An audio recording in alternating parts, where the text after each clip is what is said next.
Ni hao. How does my chair keep sliding? Let me try again. What is up? My microphone is working. My sticky notes are flying everywhere. It is most definitely a Wednesday. I like how I looked in my room as if I was going to see that singular cat hair floating in my room.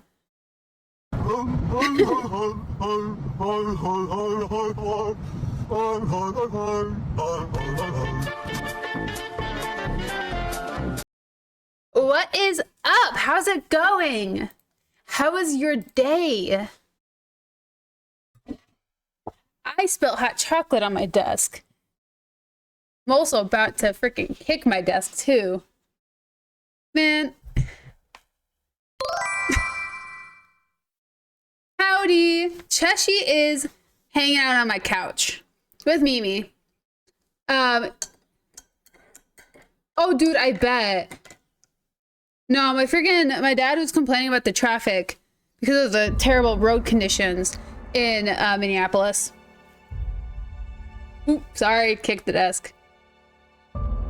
I'm glad your day was at least all right, Josh. I am glad. I had a phone interview today. But, meh. Not necessarily excited about it, but an interview is an interview, you know? Anywho, today we're gonna go out for some space pirates.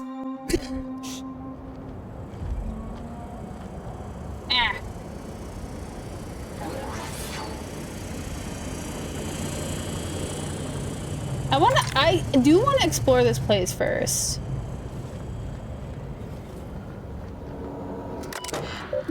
Rent unit? What you mean? Oh! Oh! Well, I think so. I mean, I gotta friggin' not sit like a pretzel today. Gosh, I hate my desk.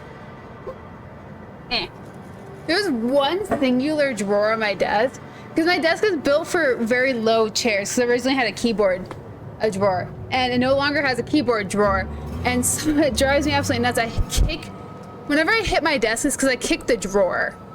And also, two of the legs are very unstable, so I tap my desk, move my drawer, everything shakes. Anyways, I mean, I have the job in the bag because I did the job for 2 years. It's just for a different company. So I was like, it went well. I just don't like the pay associated with the job because it's a lot lower than what I wanted, but hey, a pay is a pay, especially if I'm gonna be happier in the job, you know, but it's whatever. But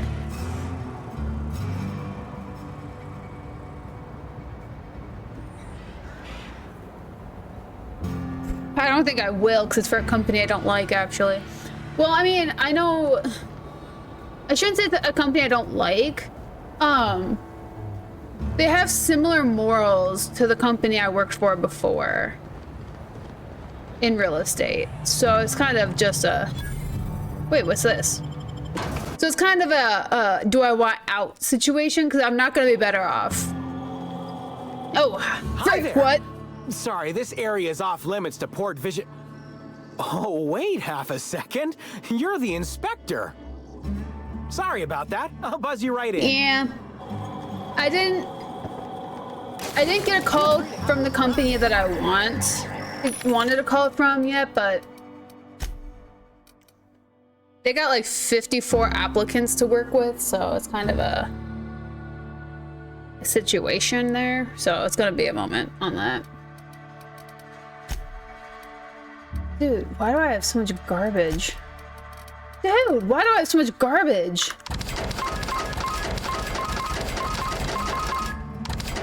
Why am I picking up all this garbage?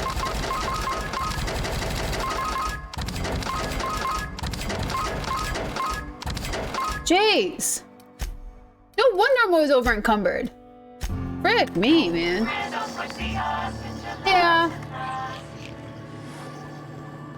Wonder how many of these boxes fell off the back of the loader. all of them. But I don't know. And see, Josh, that is the highlight here. Nothing broke, therefore, it's good. And I forget to turn on my lights. I don't like using these lights, actually. Sorry, Chesh, you're awake now. I just don't want to get up, you know? So I can't turn on the other one. What the? Hey there, little buddy. Hey, there's a Sue. Hi. Isn't she just the cutest? He's so cute. Oh, I hear your story, little Sue. So, sprout of suspicious size from last time. Oh, heck yeah.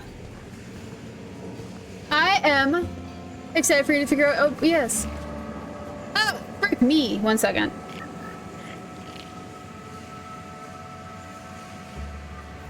I, forget my, subtitle thing. I think I found a new subtitle thing, but I have to hit start now. Fragile. Look at me. Which I don't like. Package. So last thing you could just have on, and whenever stream goes, it's just subtitling at that point. But yeah. Can I go in this? No, of course not. That's a choice. That's certainly a choice. Timeline discrepancy detected nearby. I haven't played any of the games that are available on Switch Online, actually. What? Oh, sprat of unusual size, The Sue! biology of this sprat is highly unusual. This sprat has been in contact with The Sue multiple sprat. parasites, yet shows no symptoms of infection. I don't get it. How does a sprat survive infection? Sprats possess highly adaptive immune systems, capable of developing immunological memory with extraordinary speed. The unique immunological subsystem found in sprats is advantageous in fending off parasites, pathogens, and other biological threats. Why does my water bottle smell like hot dogs?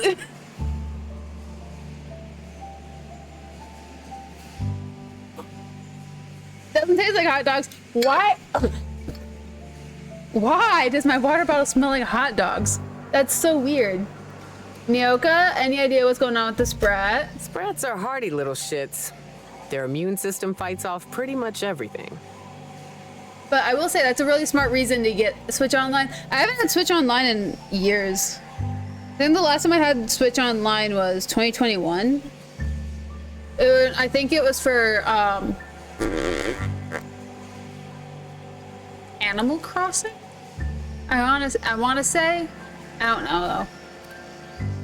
Why is this sprat so big? A cursory analysis of this organism's anatomy But then they came out with suggests local, it was so it's bred fine. deliberately for its unusually large size.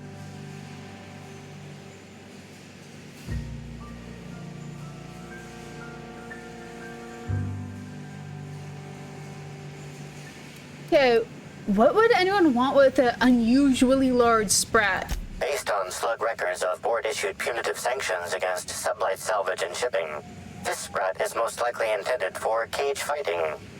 Oh, that's so sad. Oh. That's so sad. It's a sprat of unusual size. A Sue. A Sue sprat.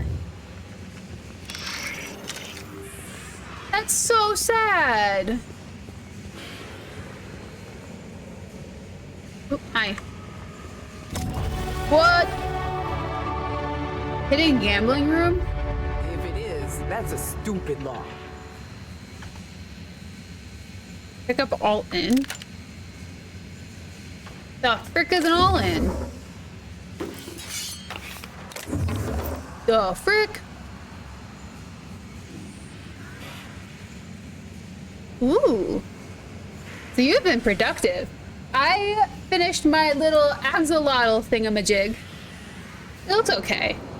I could have done better. But for my very first project, it looks great. that's sad. Can you not? Can you not? No. No. No, you can't see it at all on my little wall. But I crocheted a little axolotl. So now I'm gonna make a new one, a second one, to give to my mom. Because she recently discovered what an axolotl is. And I'm so happy for her to discover how this cute freaking salamander type creature. They're so freaking cute. Okay, you know what I do miss about my real estate job? My last job I had in person. Well, not necessarily the last job I had in person, but the last job I enjoyed in person, halfway enjoyed in person. It was an old building. And it was an old building on the old side of town. Oh, fork me, mother trucker, dude. And it had salamanders. I'd never seen a salamander in my state until I went to work there and I went to go get the mail. And a little salamander came out of the crack and it was so cute. Anyways, hi, Ella. Hey there. Hi there. Hey there. Hey there. Well, hi there, friend. It's so sweet seeing you here today. But, I don't know. I'm feeling pretty good about my day, you know? Like, life could be worse, but at least I'm not dead. Dead, not happy. Or happy, not dead, you know? That's so cute! I could just eat you up. I should level up. Okay, so weapons. What is a long gun? Long gun, sway ball firing, rifles, and other long guns. I don't really... Well, I mean, some of my weapons are rifles. I don't know, we're just gonna play that way. Maybe. I don't know. Oh. Tag team? Wait, I should be reading these. Vendor prices are lower. I don't really care about that. Damage when I'm alone. I'm never alone. Vendor prices. Science weapons. I don't use. Quiet weapons. I don't use. Vendor buying. Prices are higher. Carrying capacity. Bonus from companions. Pretty cool. I don't want that though. I want to be able to move normal when I'm using TTD. That would be really cool. Like, everybody else is all slowed down, but I'm good. Anyways, okay, let's go talk to some space pirates. For those who are confused, Slug is space pirates. Yep, okay. Good talk. Let's go make a friend. Hi. What do you want? You're a black hole birdie, right? Shh, not so loud. How'd you know it was me? Sorry, should I not have? That's what the disguise is for. I'm in no mood to sign autographs, and I hate disappointing fans. So I'm lying low. You know, incompleto. Incognito. Oh, yeah, I guess it's kinda neato. Oh, what's it matter? Helen's gone. She's gone and nothing I do will bring her back. I've been trying to find who did this. That's what she would do. Track down the killer and bring them to justice. But I'm stumped. And not very clever. And not very Being bright. was always Helen's thing. There it is. Yeah, man, I'm an inspector and I'm not very bright either. Oh, so you're the inspector. Hope you have more luck figuring things out than me. Here, You probably want to ask me some questions, huh? I'm sure you're asking everybody questions, so you can find Helen's killer. So, how do I help? Does he have just a weird accent?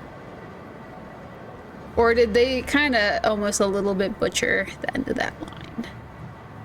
I'm just gonna ask, did anyone else hear that? Because Helen's killer sounds suspiciously like something else. Where were you the night Helen died? I was getting blotto with the rest of the Rangers. What? You know, soaked, muddled, preserved. Drunk? Bluter, half shot, void lush, on the Byzantine swizzle, starry. 1 bit down, 3 bits up, spread across the spectrum. Top heavy. Should I go on?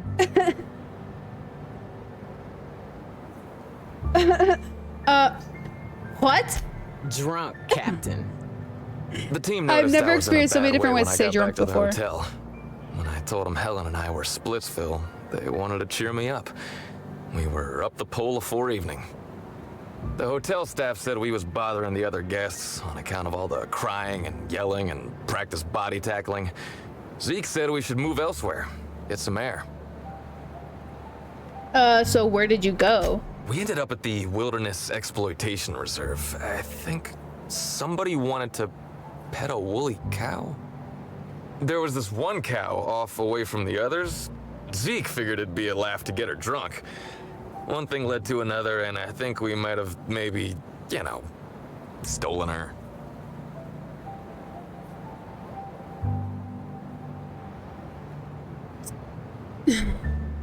What? What? You stole her what? What is it? What is wrong with you? I don't know. We were drunk. And dumb. we made bad choices. She was Dumb. all alone. I know how that feels now. It's so hard to be all by your lonesome. Bro! My memory's a little muddled after that. I guess me and the team got split up, because I know I was on my own at the pilot house for a time. Could anyone back you up? I reckon not. See, I went to the weather station. I was looking for where Helen stashed her data pad for safekeeping, right?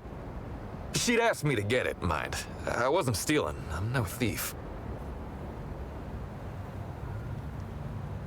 And so you're telling me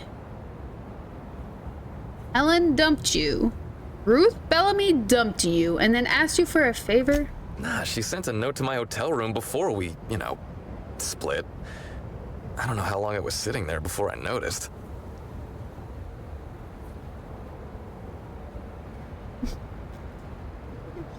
I get it. You thought doing her a favor would smooth things over, you know? I get it. She needed something done, and I could do it. Simple as that, okay? I found the data pad at the weather station, like Helen said, but then a guard found me. She started yelling about how I was trespassing and in serious trouble. Thing is, it was real dark out there. So dark, she couldn't tell who I was.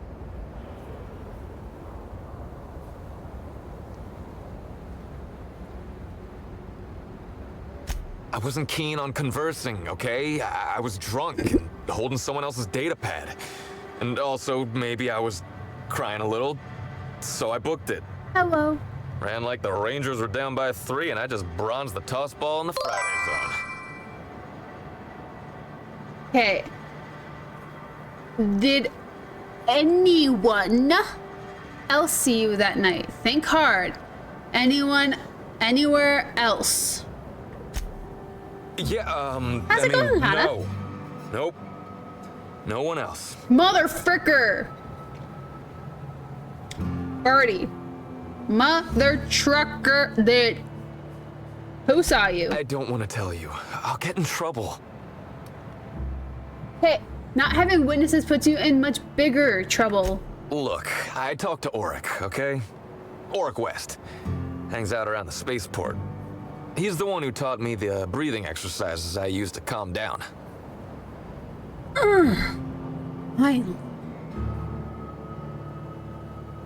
Your bookie, the murderous confidant, secret paramour, with whom you're having a torrid affair?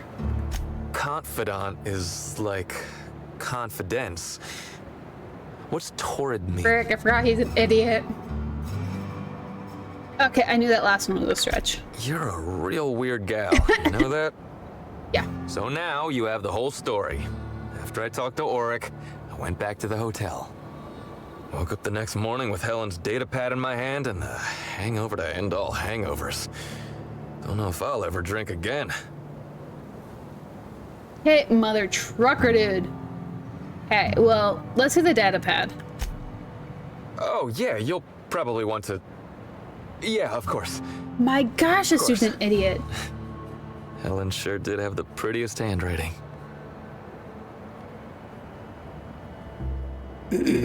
Come on, pal, sometime today. I'm kidding. No, we'll give him a moment. Sorry. Here you go, Inspector. Hopefully they make more sense to you. I couldn't make heads or tails of them. Either she was writing in code or I'm dumber than a bag of hammers. Or both. I tried for hours to crack her notes, but it's like I said. Being bright was Helen's thing. Cool. Thanks, Birdie. Okay. And listen, I want to help you find her killer, Inspector. I don't think you do. I knew Helen better than anybody. And it'd be handy to have a guy like me around, in case anybody gives you trouble.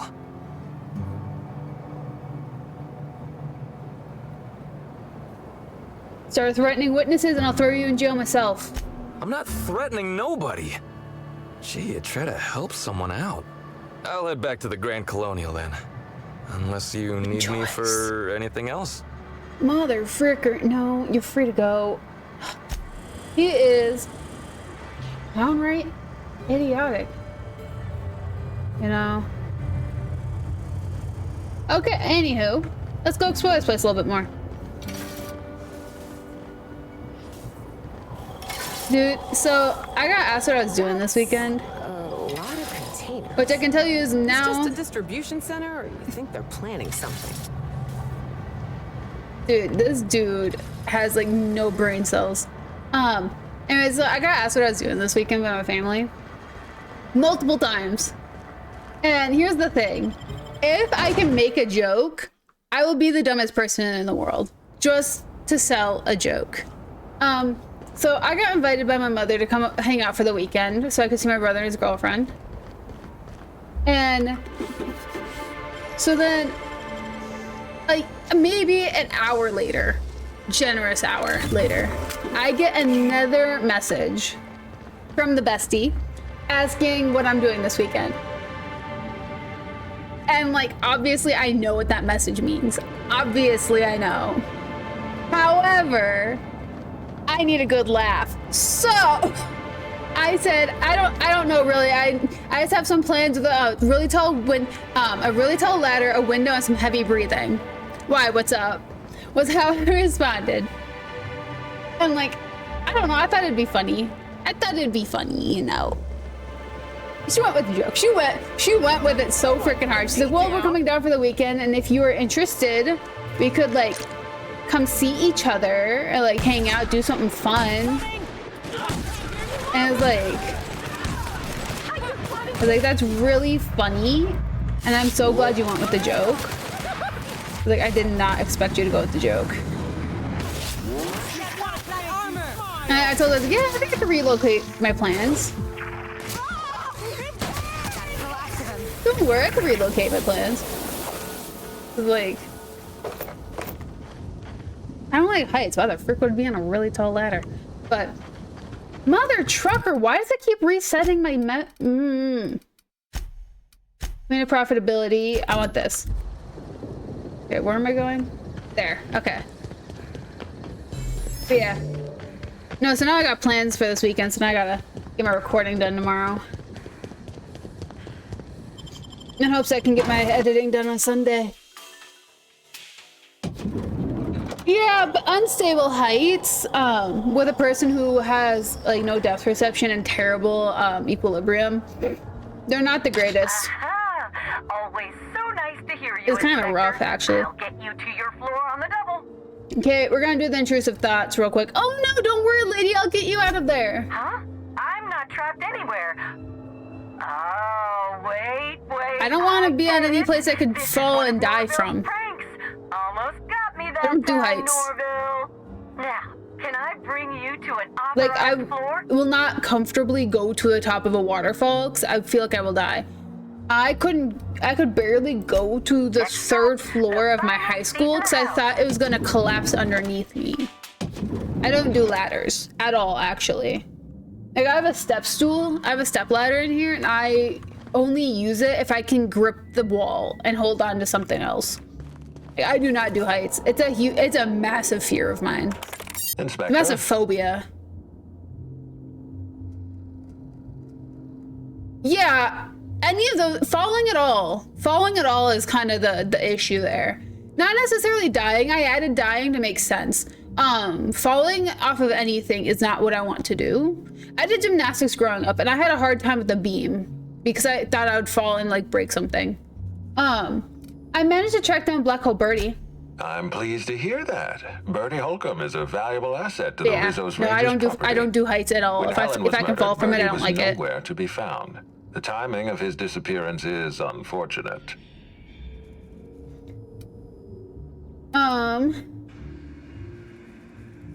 Unfortunate and suspicious. This isn't a good look for Birdie. That's ominous. Bertie Holcomb. How have you gone and complicated my life this time? The only person who can corroborate his whereabouts is his dealer. I wasn't aware Bertie was involved in contraband. What kind of dealer are we talking about?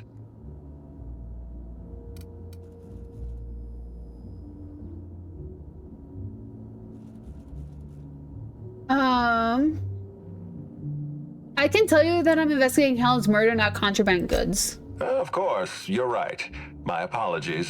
Bertie's behavior is my problem to solve, not yours. Even if Bertie isn't responsible for Helen's murder, his conduct is vexing to me. He may require a lesson in consequences. Be plain with me, Inspector. Do you believe Black Hole Birdie killed Helen?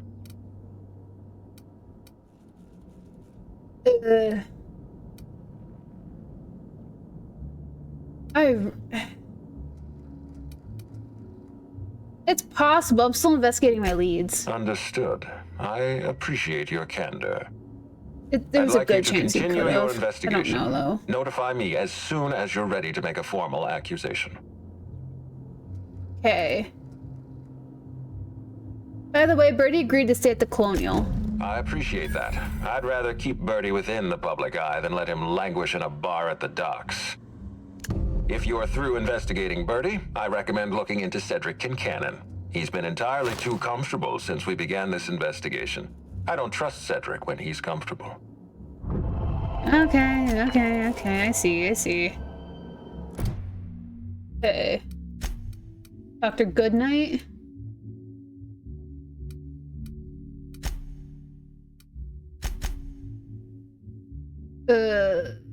Let's go talk to Cedric. I don't want to change directions. Aha! Always so nice to hear you, Inspector. I'll get you to your floor on the double. Sick. Let's go to the lobby. To the lobby we go.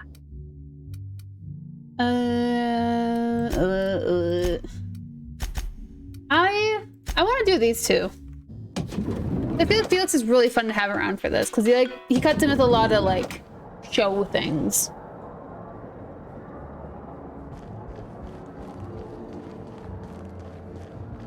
Okay, but let's go talk to Cedric.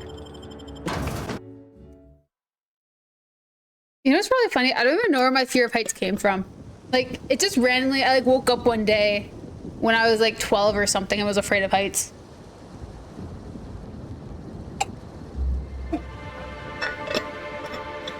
Like, I was younger when I did gymnastics. I had a problem with the beam. But it was more because there's like a lot of horror stories with gymnastics.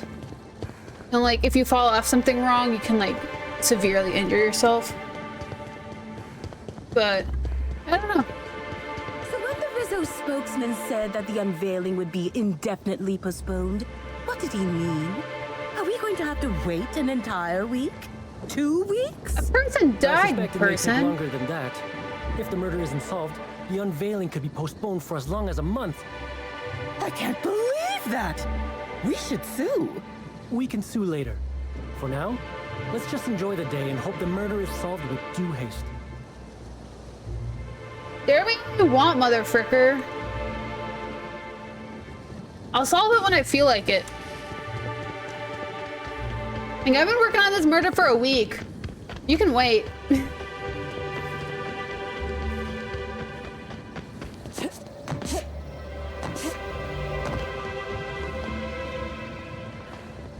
Isn't it funny how fears happen like that? Like one day, like one weird instance, you have like a funny dream and suddenly now you're terrified of something.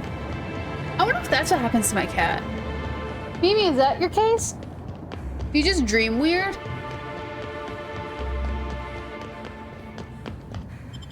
No, I guess we'll see.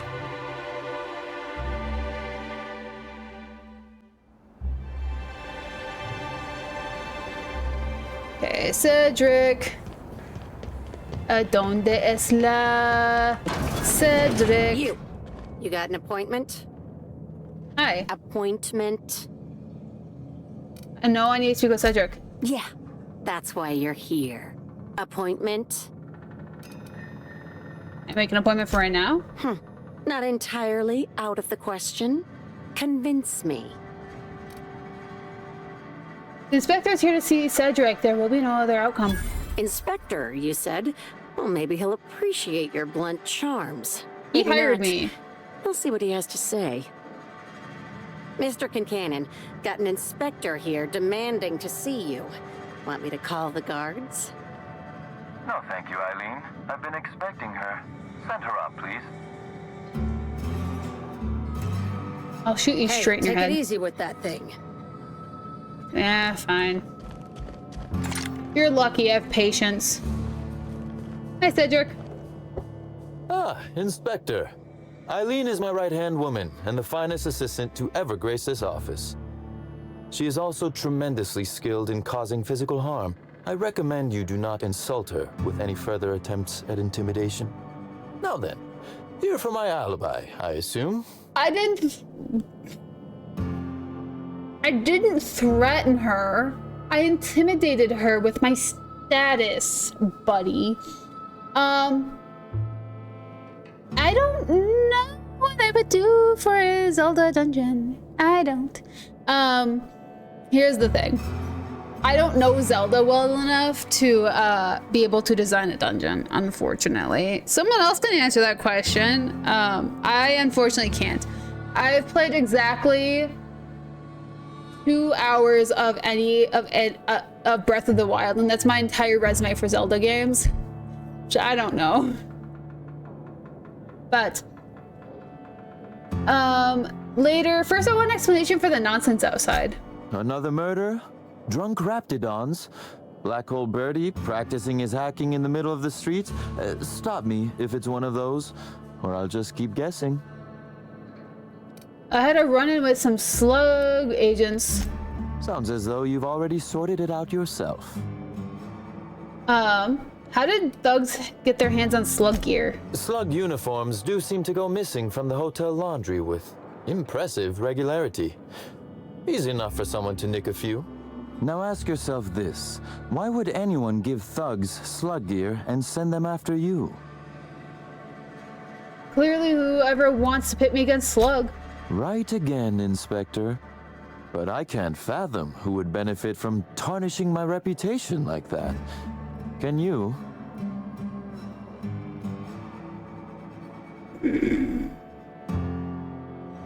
If you have a theory, please spit it out. Oh, that's good. That's very good, Inspector. I like this. Dominant, aggressive, The woman in charge. I will I don't beat want you. to accuse anyone without hard evidence, though it may be worth noting Ludovico has motivation in spades. So, thank you. As you've deduced, I did not send anyone from Slug after you, nor is it likely they assigned themselves that task. Still, I am sorry for the trouble, Inspector. With that settled, I assume you'll want to know where I was the night of Helen's murder? Yeah, let's hear it. Let's see. That night, I was... torturing Elliot Nasser for information on missing cargo. That was a messy one. Didn't break until nearly noon the next day. Can you imagine? When you say break? His spine, specifically. If you'd like to know the exact vertebrae, I'm afraid I don't know. I can tell you he's quite dead. Not that it matters much. You'd be a fool to believe me, regardless of what I told you. People lie, and I am, incriminatingly, people. Okay, so how am I supposed to trust anything you say? It's as I said. You shouldn't. If it helps, however, you might consider pursuing not my means, but my motive. Why in the name of the architect would I kill Halcyon Helen? She was making me a fortune. So Helen's death is a net loss for Slug? I'm considering a line of commemorative merchandise. Still, that's nothing compared to what Helen would have made us in the long run. I'd offer to assist you in your work, but I have a mystery of my own to solve, I'm afraid. Anything I should look into? You may very well want to. This particular trouble strikes me as not unrelated to your investigation.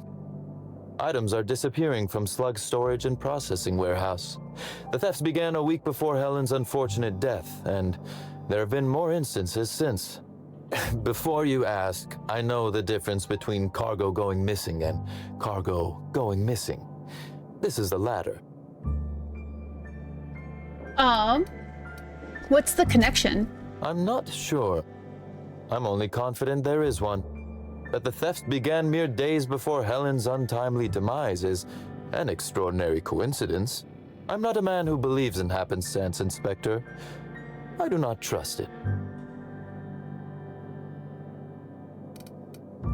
Really? Dumb luck's done a lot for me. Has it? I wonder. How much of your luck has been luck, and how much are you downplaying as chance?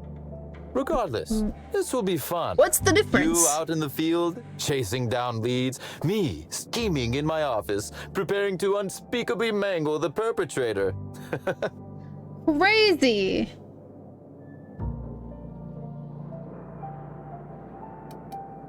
I feel like I should say no to a violent crime lord. Really, Inspector, no need to flatter me. I assure you, you're already very much in my good graces. Yeah, you hired me. You'll want to speak with Ella Tinsley, there it the is. warehouse foreman. Hi there. I've cleared her as a suspect myself, hey there. but should she refuse to cooperate, shoot her. No, I'm joking. Oh. If she won't cooperate, tell me, and I will shoot her. Okay, perfect. And you feel free to search Can't get my hands office bloody. for clues while you're here. Looks really bad Don't on hold the back on my inspector. account. Okay, well, before I get started... Was there something else you wanted to discuss? I have a few more questions about Helen. Very well. Did you have many dealings with her? A few. Helen was strangely curious about the private business operations around Eridanos. She said it was role research.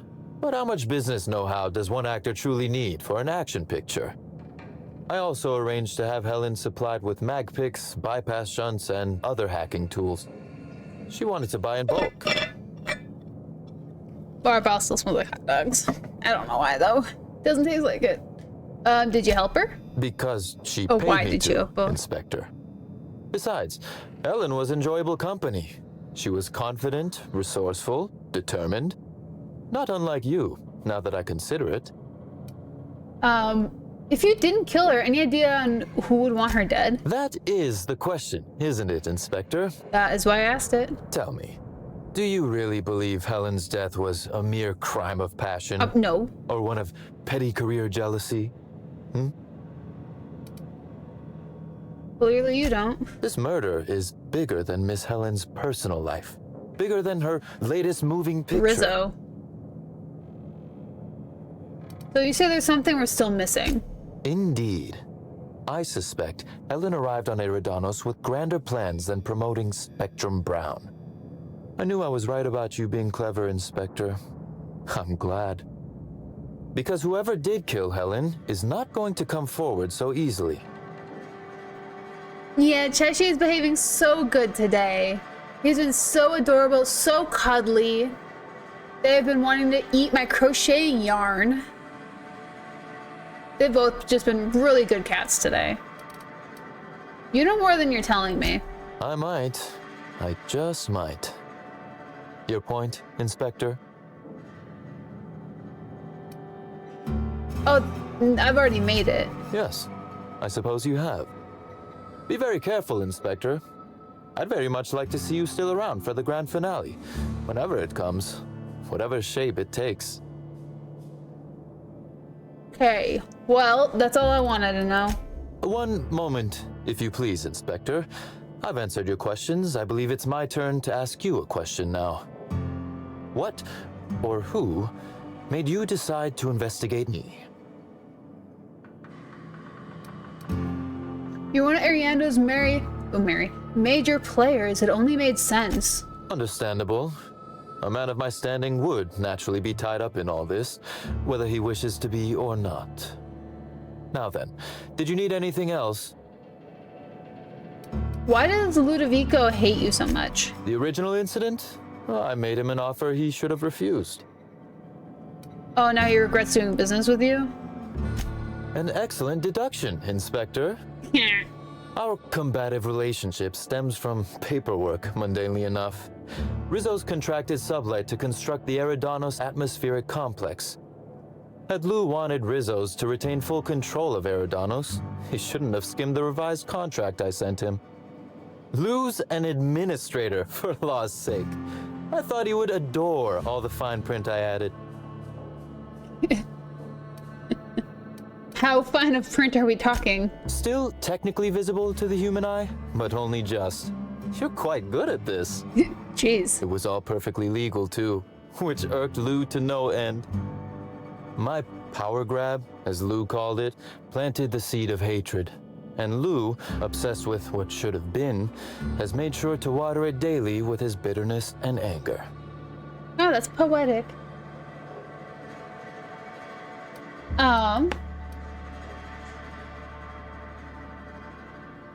Well,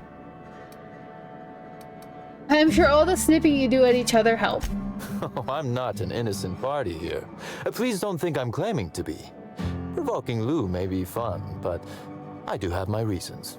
Slug's control of Eridanos is a crucial step in my long-term plans for Sublight. The board needs to see irrefutable proof we are a respectable, legitimate business. I mean, you guys are as slimy as the rest, so makes sense. But why do you care so much about what the board thinks? Because one day soon, Sublight will obtain a seat on it. Meanwhile, our dear administrator is still laser-focused on old slights, which can be a nuisance. He's grown increasingly desperate to catch Slug with our hand in the proverbial cookie jar as of late, convinced we're involved in less than legal business opportunities. Which you are. I wish I could wink, but it always looks like I have something caught in my eye. Excuse me. That's really funny, though. Excuse me, friends. Man, that dude cracks me up. He's one of my favorites to talk to, not gonna lie. Like, he knows how to play the game. He plays it so well. What do you mean? Is there a timeline discrepancy that I miss?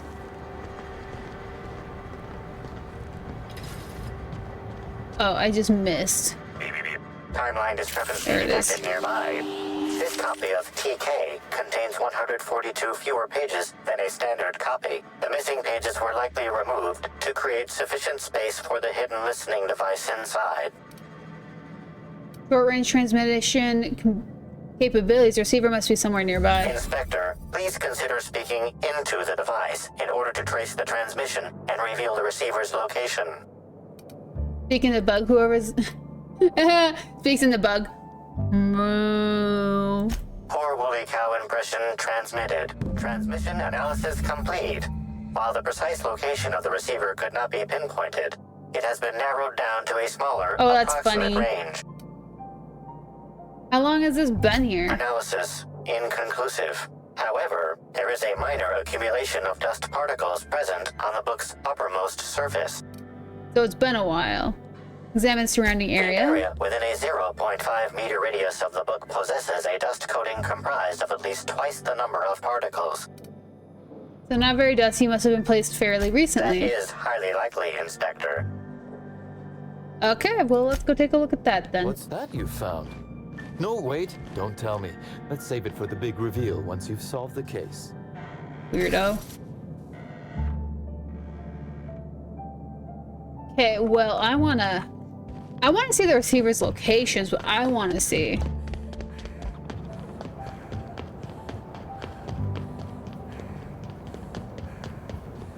That's kind of interesting, if I don't say so myself. Timeline transmission endpoint discovered. The receiver in this book matches the transmitter to the listening device found in Cedric's office. It's somewhat grime-covered. Ew, how long has this been on the ground? Based on the accumulated mix of sludge and detritus, the receiver has been present since approximately a week before Helen's death. Any idea who put it here? Due to the high level of foot traffic in this area, this unit is unable to determine who placed the device. Okay, well, we'll take the receiver. Ew. Well, let's go talk to Tinsley, I guess.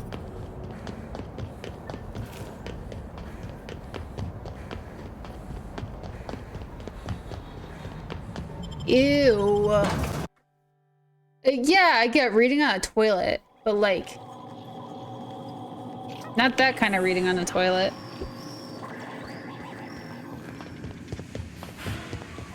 But now we're back in here.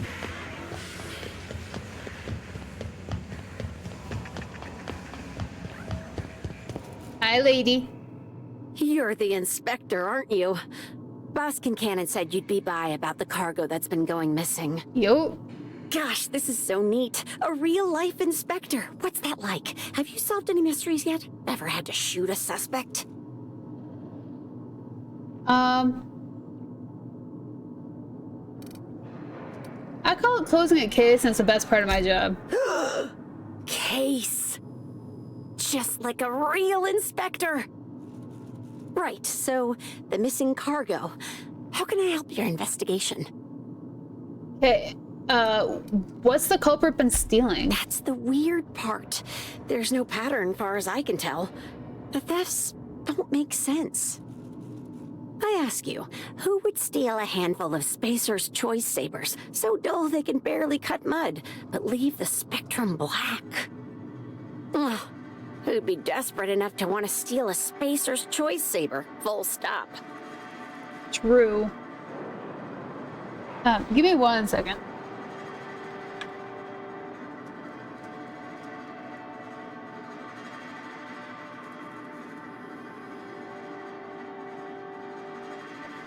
You okay? I'm back. An idiot, obviously. No one's dumb enough to think Spacer's Choice Sabers are worth half a damn. Then there's the most recent theft. 5 boxes of pens and a couple of sodas. I can't decide which one's sadder. So our purpose desperately low on ink? That's probably not their motive, no. Who has access to the cargo? Everyone here at Freight Storage and Processing, for a start. Thing is, the cargo is going missing before the shipments even get to the warehouse. Best I can figure, it's probably getting lost in the shipping yard. As for who has access there, Benton Chan, he's the shipping yard manager. He told me it's mainly just the loading automechs that handle cargo.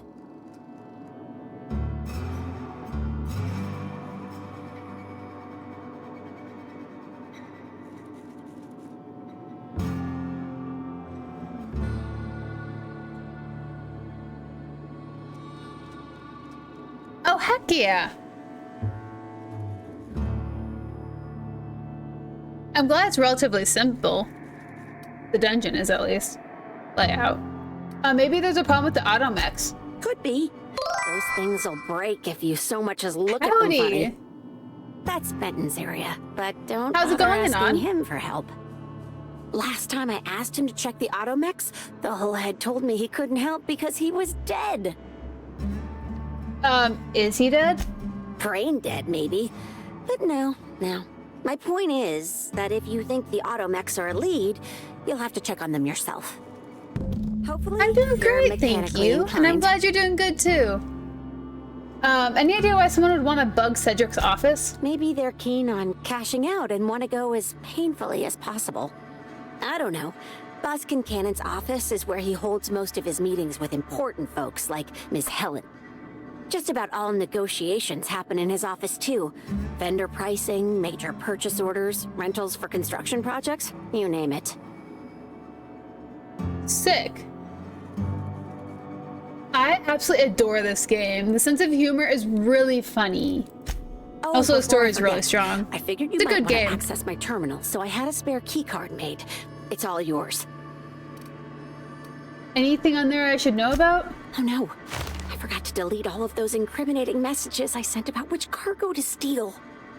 Nah, I do have a list of cargo that's gone missing though, if that helps any. Friggin' lady. No, you didn't. What happened on Saturday's D&D session? Sorry. Okay, let's... Thank you, kind sir. Let's do incoming. Happened again. Pen soda? I never understood where you get the energy to care about this crap, Tinsley.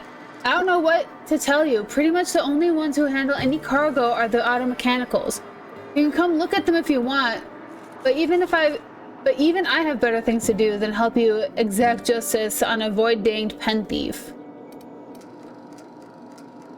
Okay. Seriously? Ella, tell whoever snuck over to the shipping yard and messed with the loading mechs to go to heck, will you? Those things break down enough as it is, and I'll be danged if I'm going to haul cargo around myself. Outgoing. Malfunctioning mechs. In that case, there must be a problem with the automechs. I'll swing by when I can to see what's malfunctioning, besides you, ha ha ha. Pen sodas, this is... Okay. So pen sodas, I'll never understand what you...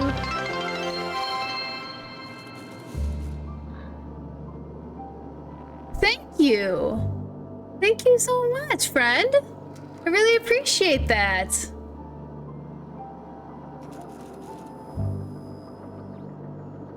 Where was I?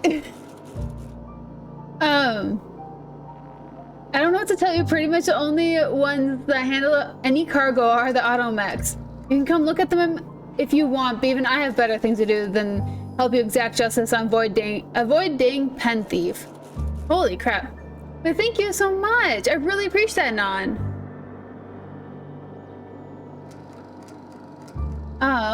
Breton, we're missing cargo again. Just random crap this time. We lost 5 boxes of blue pens, a couple of purple berry sodas. I can't see a pattern, but those dead-eyed MK2s in the other day, and not one of them went missing. It's like the skimmer is going for the most expensive cargo. As far as I can tell, crap's getting skimmed from crates before they make it inside the freight storage and processing. Could someone be breaking into the shipping yard at night, you think? Yeah, seriously? Okay. But you have to admit, it's a little funny to see that an automech dance. It's not my fault they're so easy to hack. Seriously, a primal could do it. That's fair. Here's a list of everything that went missing so far, or at least everything I've noticed. See what I mean? There's no pattern. 8 cases of purple berry punch, 2 boxes of pens, 16 pallets of cacao milk, 300 small portrait images of Woolrich S. Idle shipping instructions, handle with care, law. I would like to fold these in half. 3 Mark 7 cranial protectors, 3 sets of protective clothing with safety harness, aramid ballistics. These are so random. 2 cases of lemon slap, 10 Spacer's Choice sabers, 25 cases of blasting agent, 3 boxes of dark matter bars, 4 cases of nanospank. I ask you, Brett Benton, who would steal nanospank, let alone these pictures of Spencer Woolrich? If the thief is skimming from Cedric Cannon, of all people, I'd figure they're doing it for kicks and giggles. That's so weird.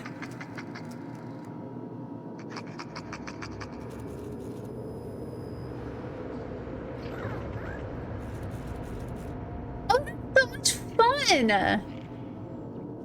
That sounds like a super productive session on Saturday.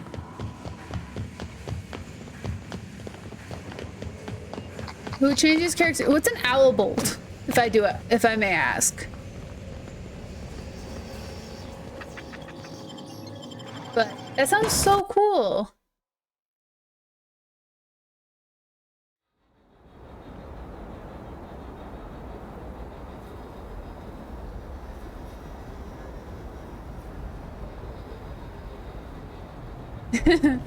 Oh my gosh. Dude, that sounds like a lot of fun.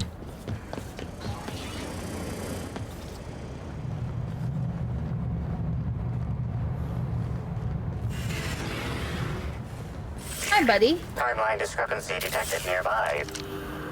Inspector, What's up with this? loading automechanical's programming does not match factory default settings. The standard defensive protocol has been modified to include an additional trigger.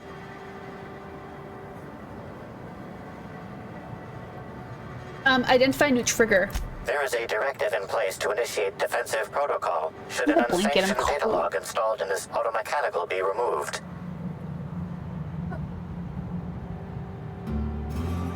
My furnace went funny in my building, apparently, and I just got told about that today, and they're trying to fix it. Which means no space heater until they fix it, because a space heater can mess with sensors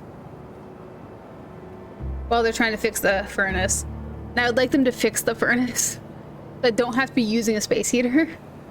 I'm in danger. Sure am in danger of an ad break. Define standard defense protocol. For Type K-19 cargo transport automechanicals, defensive protocol is triggered by attempted interference with cargo, or its transportation, or attempted destruction of the unit. Once triggered, defensive protocol targets the perpetrator and applies lethal force until the target has been deceased for a minimum of 3 minutes. Deceased for at least 3 minutes. That's a really interesting way to put that. Scan for signs of unusual behavior. Slug automechanical maintenance records indicate this particular unit is frequently reported as out of position or missing for periods of time. Well, let's have a look inside this mech. Loading automechanical unit K-14 is fully operational at 99%. I don't think you are. Power. Please designate the cargo to be transported and its destination. How can this automechanical assist you? I'm here to look at your data logs. Certainly. Access panel is now unlocked. Okay, view the most recent added data log. Ejecting data log 17C. Alert. Failsafe protocol triggered. Kill mode initiated. Preparing to end user. Understood. This unit is programmed to facilitate user queries. Kill mode pause. User termination to follow.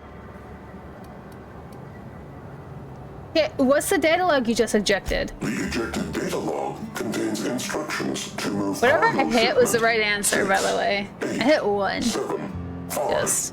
Outside the boundaries of the shipping yard. It also contains instructions to move randomized cargo shipments outside the boundaries of the shipping yard at intervals of doing a good job with that. 2 to 4 days.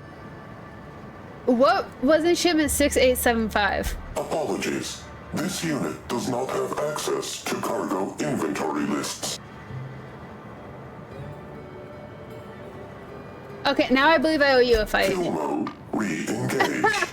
Have a nice day. They're a mistake. Dude.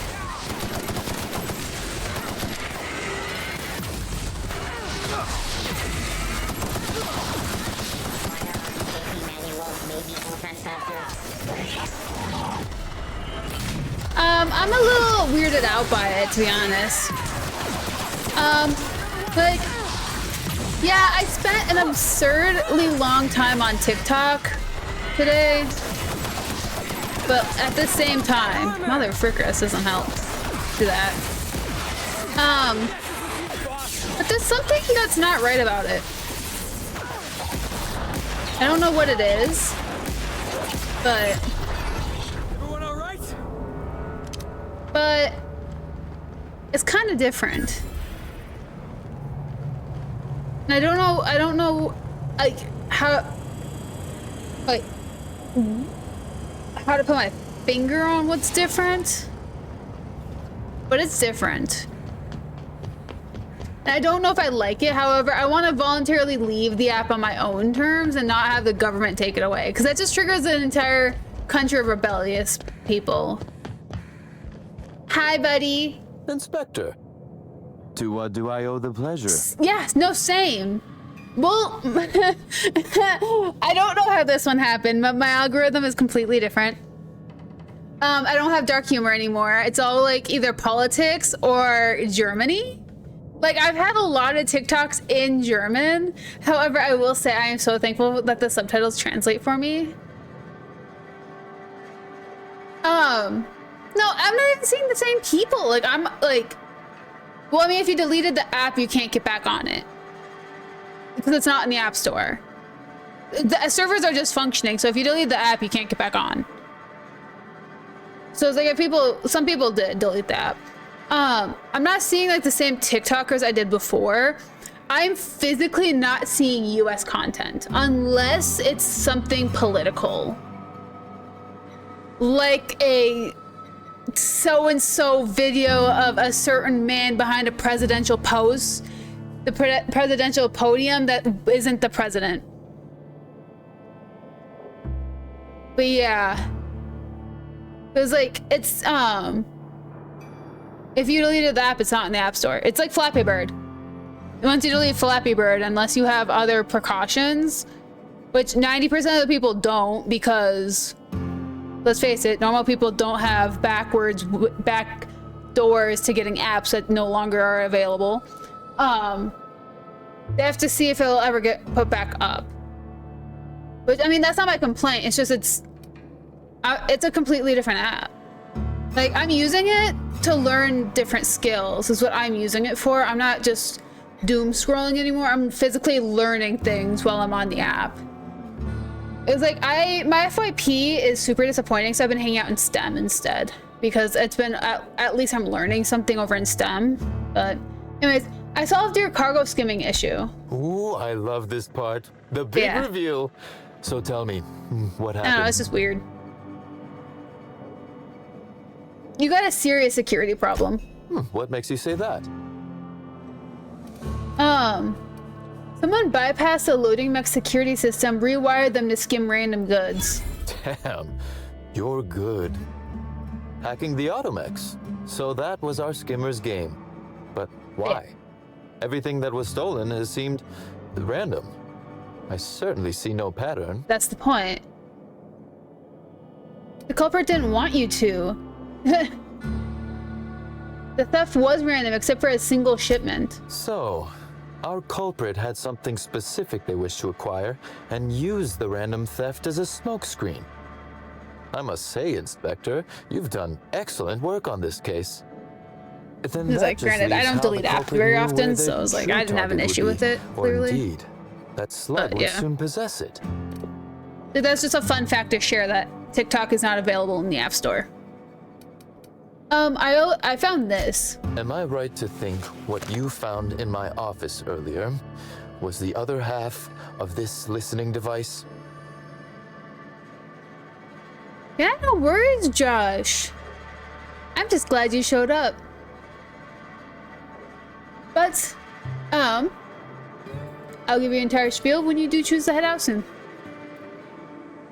I really do wish I could show you Trashy, but I think he's conked out on the couch now.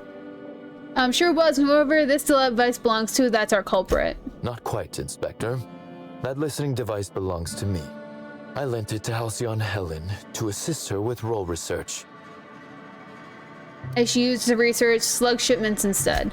Unbelievable. I helped her. Gave her whatever she needed. I thought we were doing each other a good turn. I doubt it was personal. This is a betrayal, Inspector. I do not take betrayal lightly.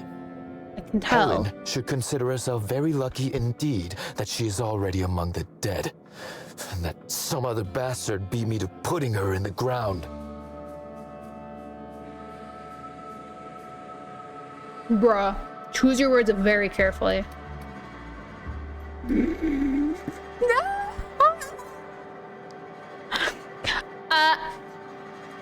Technically, sir, nobody put her in the ground. She was in the grand ballroom floor. I'm going to pretend you're joking. I am. My point, metaphor aside, is that the woman is already dead. If I'd known Helen was stealing from me, I may very well have killed her, or had her killed. Alas, I did not. If you say so. Actually,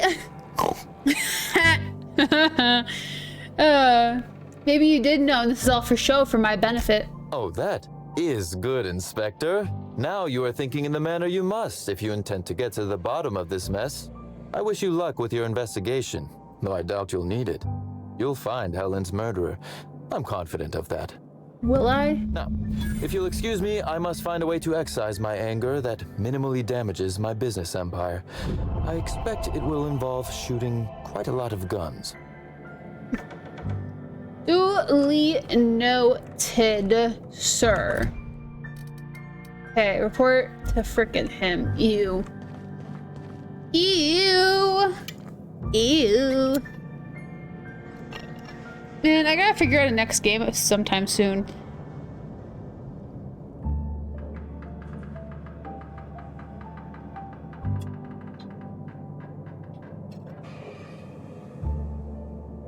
Since we're gonna be wrapping this game up in like a few weeks, I think. So I gotta start actually contemplating what my next game's gonna be. Isn't that sad? I hate thinking about next games.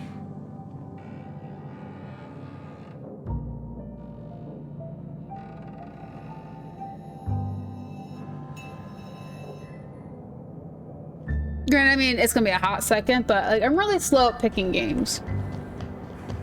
Like, painfully slow at picking games.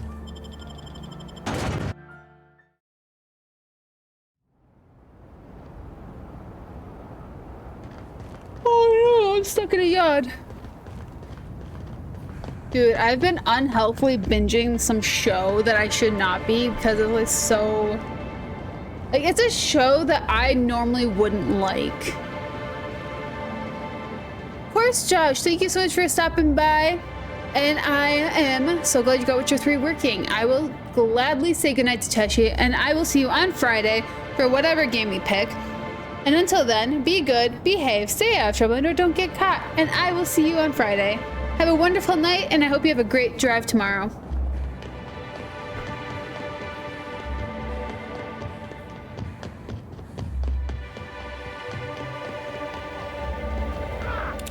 Not gonna let no one bring. Here we go. Oh, seriously?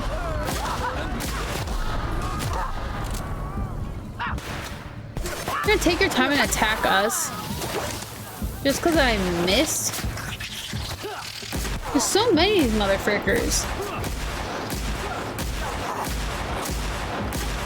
You have vomited! It vomited on me!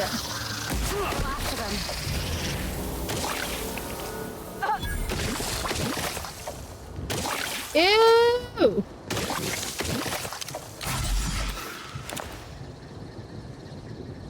Ew! Ew. I hate those things. They're so gross.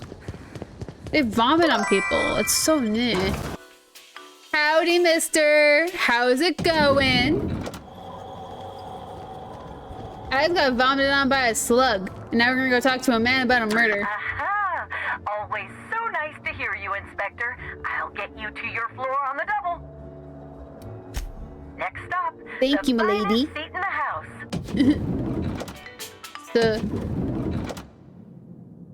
Okay, go talk to this dude. Inspector? Ooh, you got ice cream? What flavor? I looked into Cedric.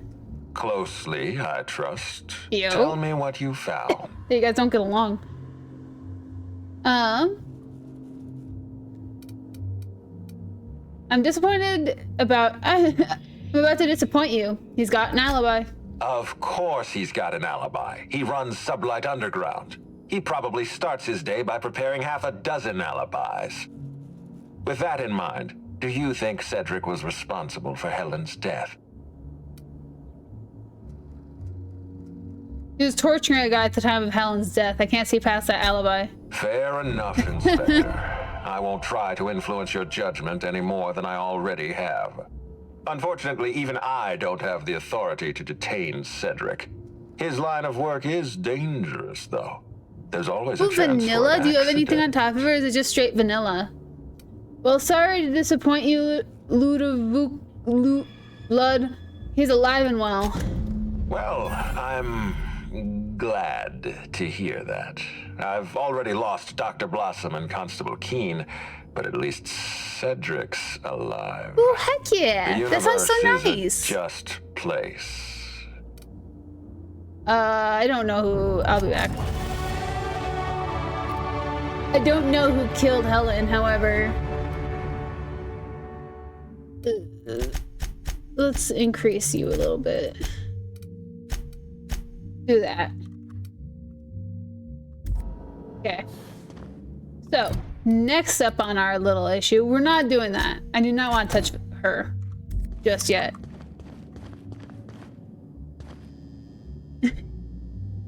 Aha! Yeah, Always but so sugar nice cones to are so hear you, good. Inspector. I'll get you to your floor on the double. Let's go to the lobby, please. To the lobby we go. I want to go see the... Oh, I hate that. Kind of like cracks. It's like the idea of How do I get upstairs? How do I get upstairs? It's like the idea of like grape things. If you have Anything that's grape flavored. Seriously. Timeline discrepancy Oops. detected nearby. Wrong one. Oh, what the fuck? This is a bottle of unreleased Rizzo's product. Helen appears to have attempted Anything to use grape it to doesn't spell actually taste something like grape as and it bothers she me. expired, but all she managed was a sticky bee. I figured it out. She wants some Borst. Likelihood of Helen using her final moments to spell the first letter of the food she was craving, 0.0002%. Well, if you're so smart, you tell me what it means. Now simulating conjecture in hypothesis module. Hypothesis. This letter indicates the name of Helen's assailant. Isn't Birdie staying here? I was wondering about that. Before we arrived, I heard something on the aether waves about Black Hole Birdie taken up at the Grand Colonial. Correct. Bertie Black Hole Holcomb is a registered guest at the Grand Colonial Hotel.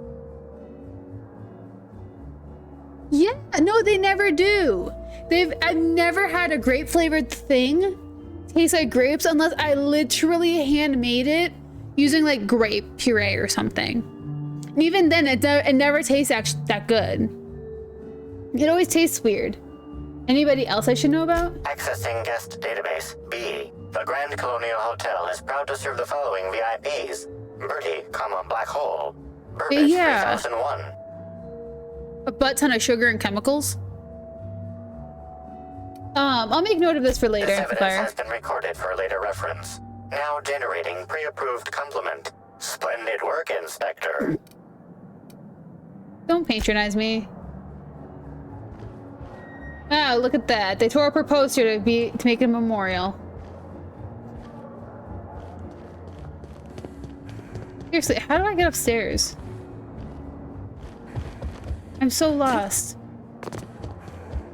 It's kind of like orange flavored sodas too. It's like it kind of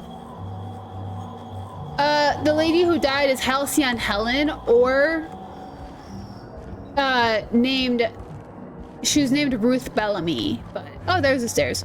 But yeah, her character name's Halcyon Helen, I guess, and she got murdered, so we're investigating her murder. And here's her body.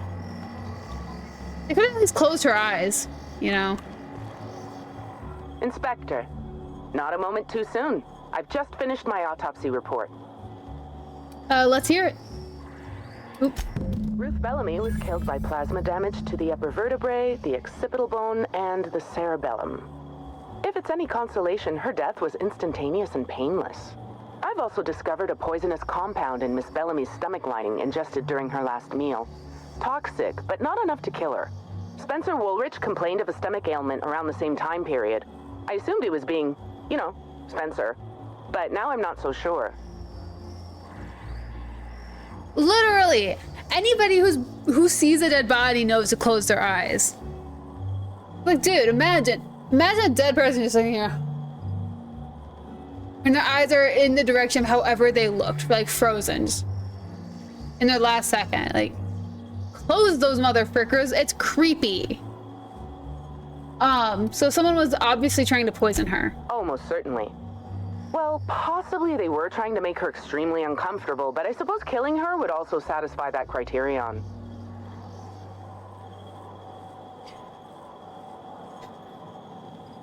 You sure it just wasn't hotel food? The thought occurred to me.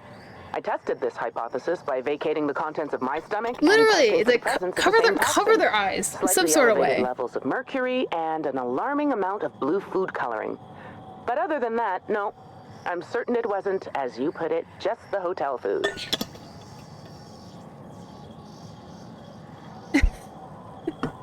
Yeah, you know, Planet Kiss right here, and then you pretend to cry a little bit. Just and then you call it good. That's how you close a dead person's eyes right there.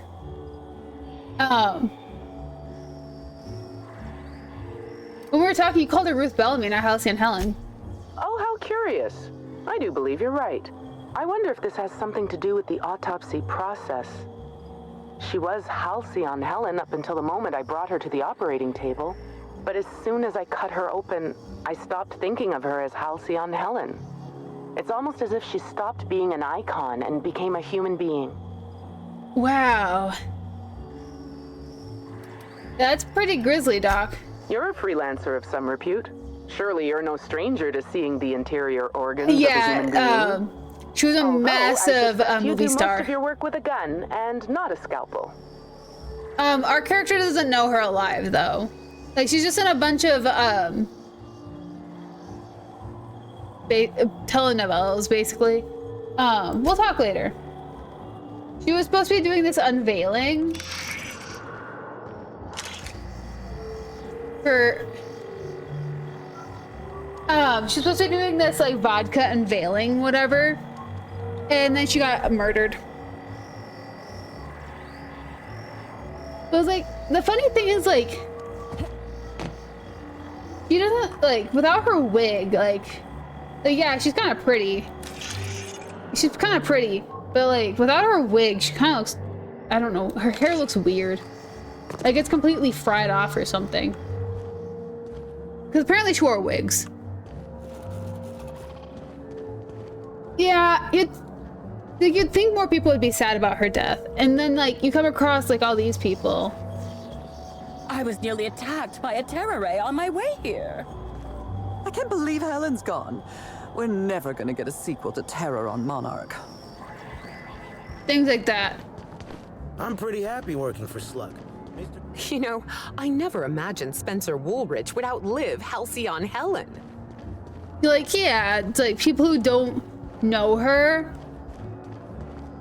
Bertie Holcomb is likely beside himself in grief. But it's like, Bertie Holcomb is likely beside himself in grief. It's like people who don't know her, but like all these people are in the hotel where she died.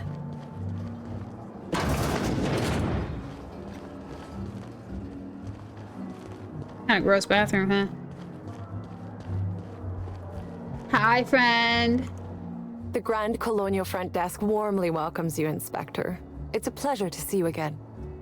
How may I be of assistance to you, Inspector? I need to talk to him. I need access to the VIP guest floor. I'd love to, Inspector, but I don't really have the authority. Moreover, the guests were promised exclusivity. If I let you up there, I'll never hear the end of it. Oh yeah, no. I do have subtitles. I have captions. They've been broken for a hot second, and people pointed it out last stream, so I went and fixed it. So I do have subtitles. The only guess who'd have a problem with me being up there is the murderer. That's a good point. But yeah. If they give me guff, Isn't that I fun? can just tell them that they're obstructing justice. I don't know how accurate they are. That has a nice ring to Yeah. it. Let me just set you up with VIP guest floor access. Done. You can now come and go as you please. Since I'm using a whole new program, so I don't know how. I'm hoping it's relatively accurate. But we'll see.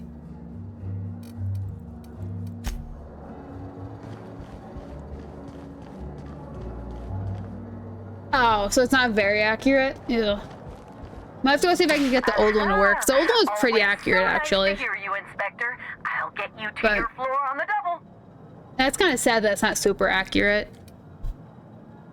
Either that or it's my microphone. But I can't imagine that being the issue, you know? I'd like to visit the VIP guest floor, please. If you see Black Hole Birdie, be sure to get an autograph for me. Just joking. I've already got one. Weirdo. Ugh. Now we have a whole new place to explore.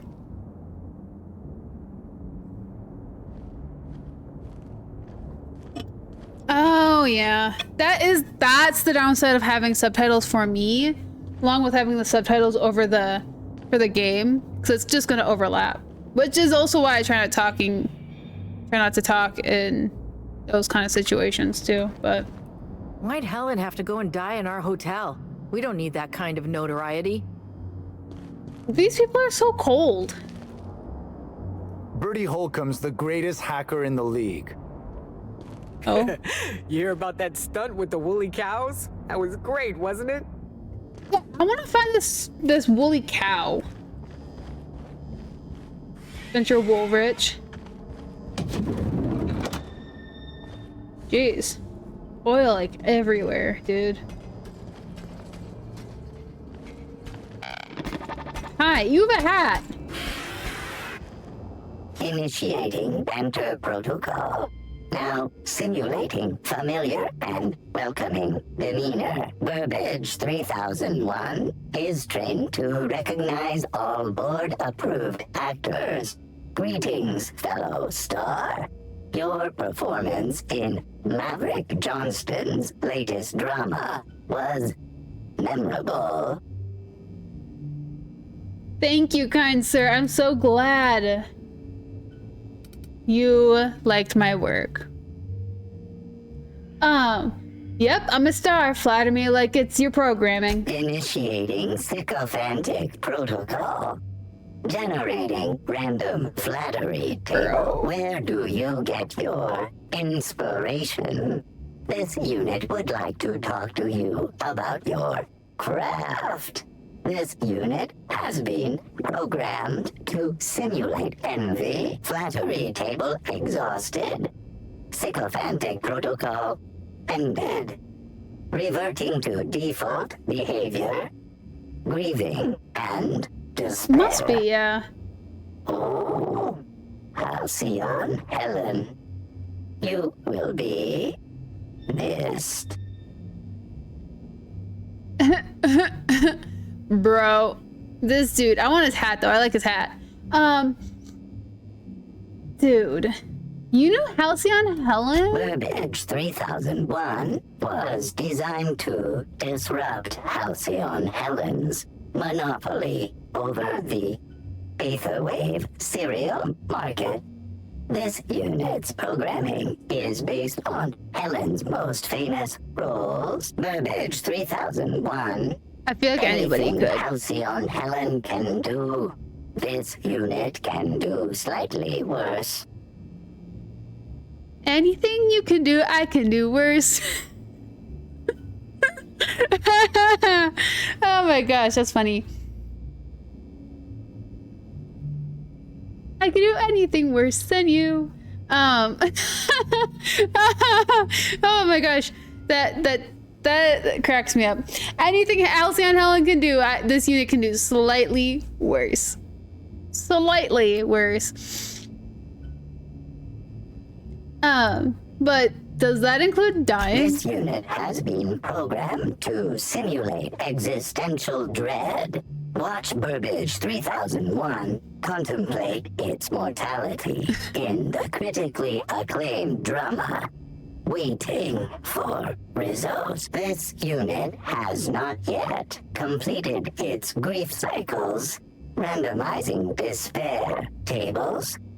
Oh, Helen, is there no justice in the world? I see you've gotten some work done. Who upgraded you? Burbage 3001's programming is frequently upgraded to adhere to board-certified standards. The most recent upgrade was performed by Spencer Woolrich. Banter protocol exhausted, reverting to default behavior, grieving and despair. Oh, Halcyon Helen, may your atoms be commended to the Aether.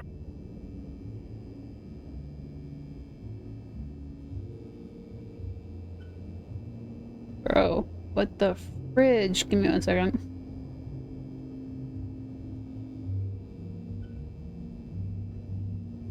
So I just got like a butt ton of texts that all came through all at one moment, and I got a little worried that was an emergency.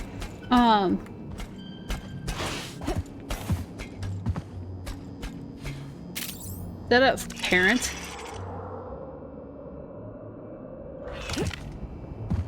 This. Energy canister? What? Burbage.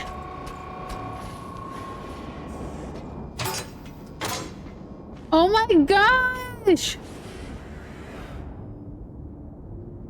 Oh my gosh, that's hilarious! He has attachments! He has attachments and he has... Oh my gosh! He has little front panels of outfits! That's hilarious! Who dresses you? Taking your hat, dude. I want your hat. I'm gonna wear your hat now. Gotta be part of high society here. Here in the Grand Colon. Who are you? Zeke? Oh. There it is! Found the woolly cow. Hungers are into some weird shit. Timeline discrepancy detected nearby. Literally, dude. I freaking loved it. I don't know what it was about texting on a flip phone was so much more fun. Nowadays is like... I would like to be left in silence. Thank you. Yeah, look at the woolly cow. Multiple discrepancies detected. First discrepancy. A woolly cow is present in this hotel room. Woolly cows are an import species for the Wilderness Exploitation Reserve and are incapable of affording upper-class accommodations. Second discrepancy. This woolly cow is dangerously inebriated with Rizzo Spectrum vodka. Alcohol sanguinization ratio exceeds recommended maximum. So we got a drunk, rich, woolly cow up in first class. And the recommended maximum blood alcohol ratio for a woolly cow is 0.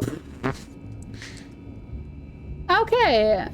So a cow can't have a good time in this colony. This unit has not been programmed to include bovine jurisprudence in its library of information. A brief survey of this area reveals that the most recent occupants were athletes belonging to the Rizzo's Rangers Tossball Club.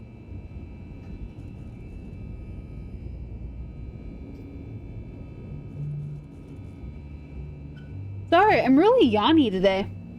So Black Hole Birdie was here? Insufficient data. Oh. A brief survey of localized property damage, divided by the area of this room, yields the following estimate. This unit was likely occupied by every member of the Rizzo's Rangers. -1. How do you know it was -1?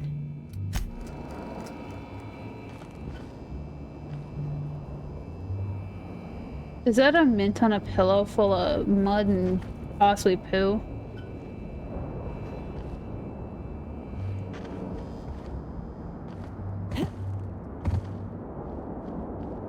Wide-brimmed hat, fall plaid. All right, hushing up. I want to see what this is. I want to see this. I like playing dress up. Eh. I like our spiffy outfit better. But I will keep the hat. Dude, imagine how much time it took to code each little fur clump. Like, there's individual hairs. Like, you can see, like, individual hairs. Like, it's, like, yeah, it's the same clump over and over again. Different, they're all slightly out of sync. Except for down here. Like, they're all just slightly out of sync. Like, you'd have to code them separately unless you could get a... kind of like a domino to happen. Like, here on the head, they're just at random. That's really wild, actually, now that I think about that. Is this an ice machine? Hmm.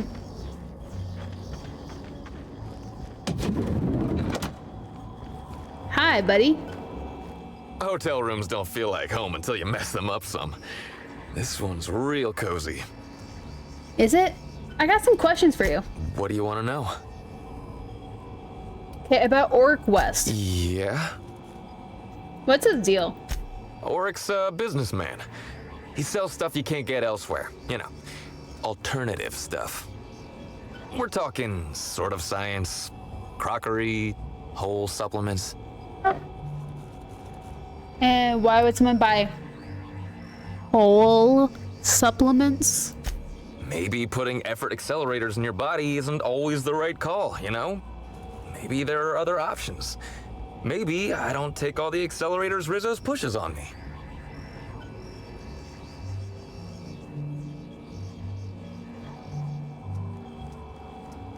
Oop, give me 1 second. Gotta readjust my mouse. There we go. Okay, maybe I should forget that last one so you don't get in trouble with Rizzo's. Oh, yeah. I'd appreciate that. Yeah? Where can I find him? Oric hangs around the spaceport most days. Since he's not here at the bar, he's most likely over by the buy-a-bunks at the shipping yard.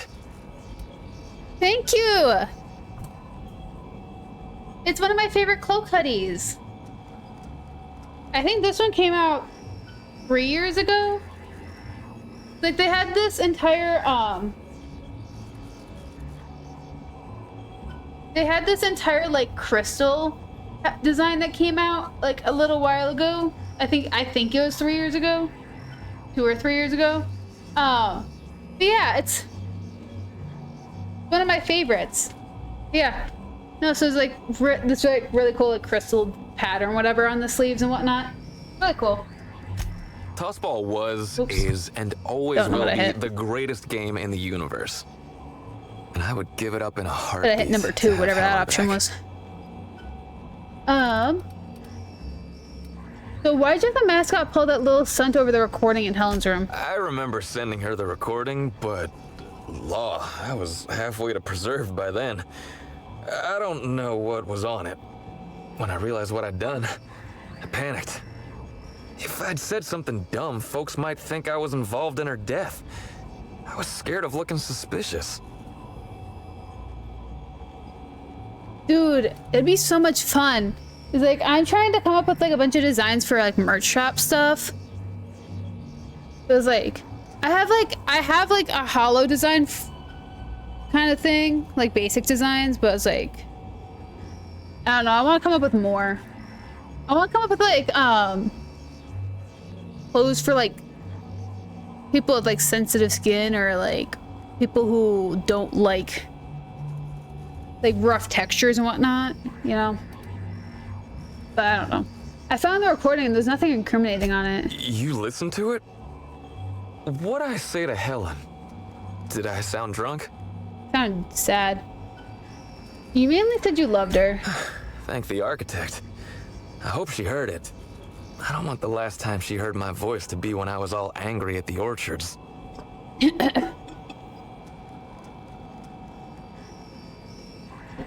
think that would be a fun thing to do, though. About Helen. What about her? What was your relationship with her like? Look, you and me, we both know I'm a big, dumb tossball star, Yeah. right? Mm-hmm. That's what I'm good at. Sorry, my Rizzo's camera keeps knows it. shaking. The fans know My knees it. are pushing up against my desk. She saw me as more than that. She saw someone who had more to offer than big muscles and a signature black hole stomp. There's Being with so Helen many was shirts I magic. come across that are like She that. was magic.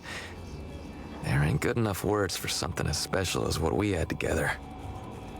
It was like, I'm building a merch shop on Fourth Wall. I mean, I have one built. It's not like the best, but I have one built, and I need to go through it again.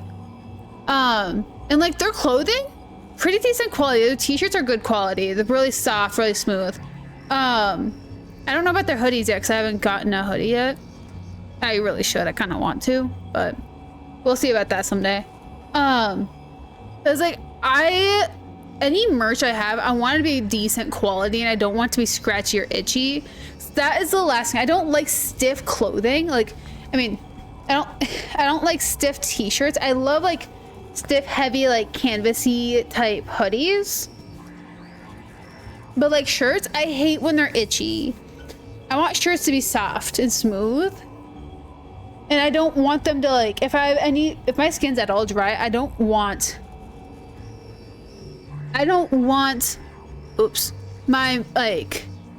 my shirt to be, its comfort to depend on how dry my skin is, you know?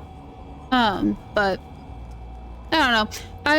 I'm playing with a merch shop. I mean, it's live, but not expecting anyone to buy from it. I'm just playing around with it, and I was like, if anyone ever does, then cool. If not, then when I get a little bit bigger, then I'll start making a bigger deal of it. But right now, I was like, I'm just toying with having a merch shop.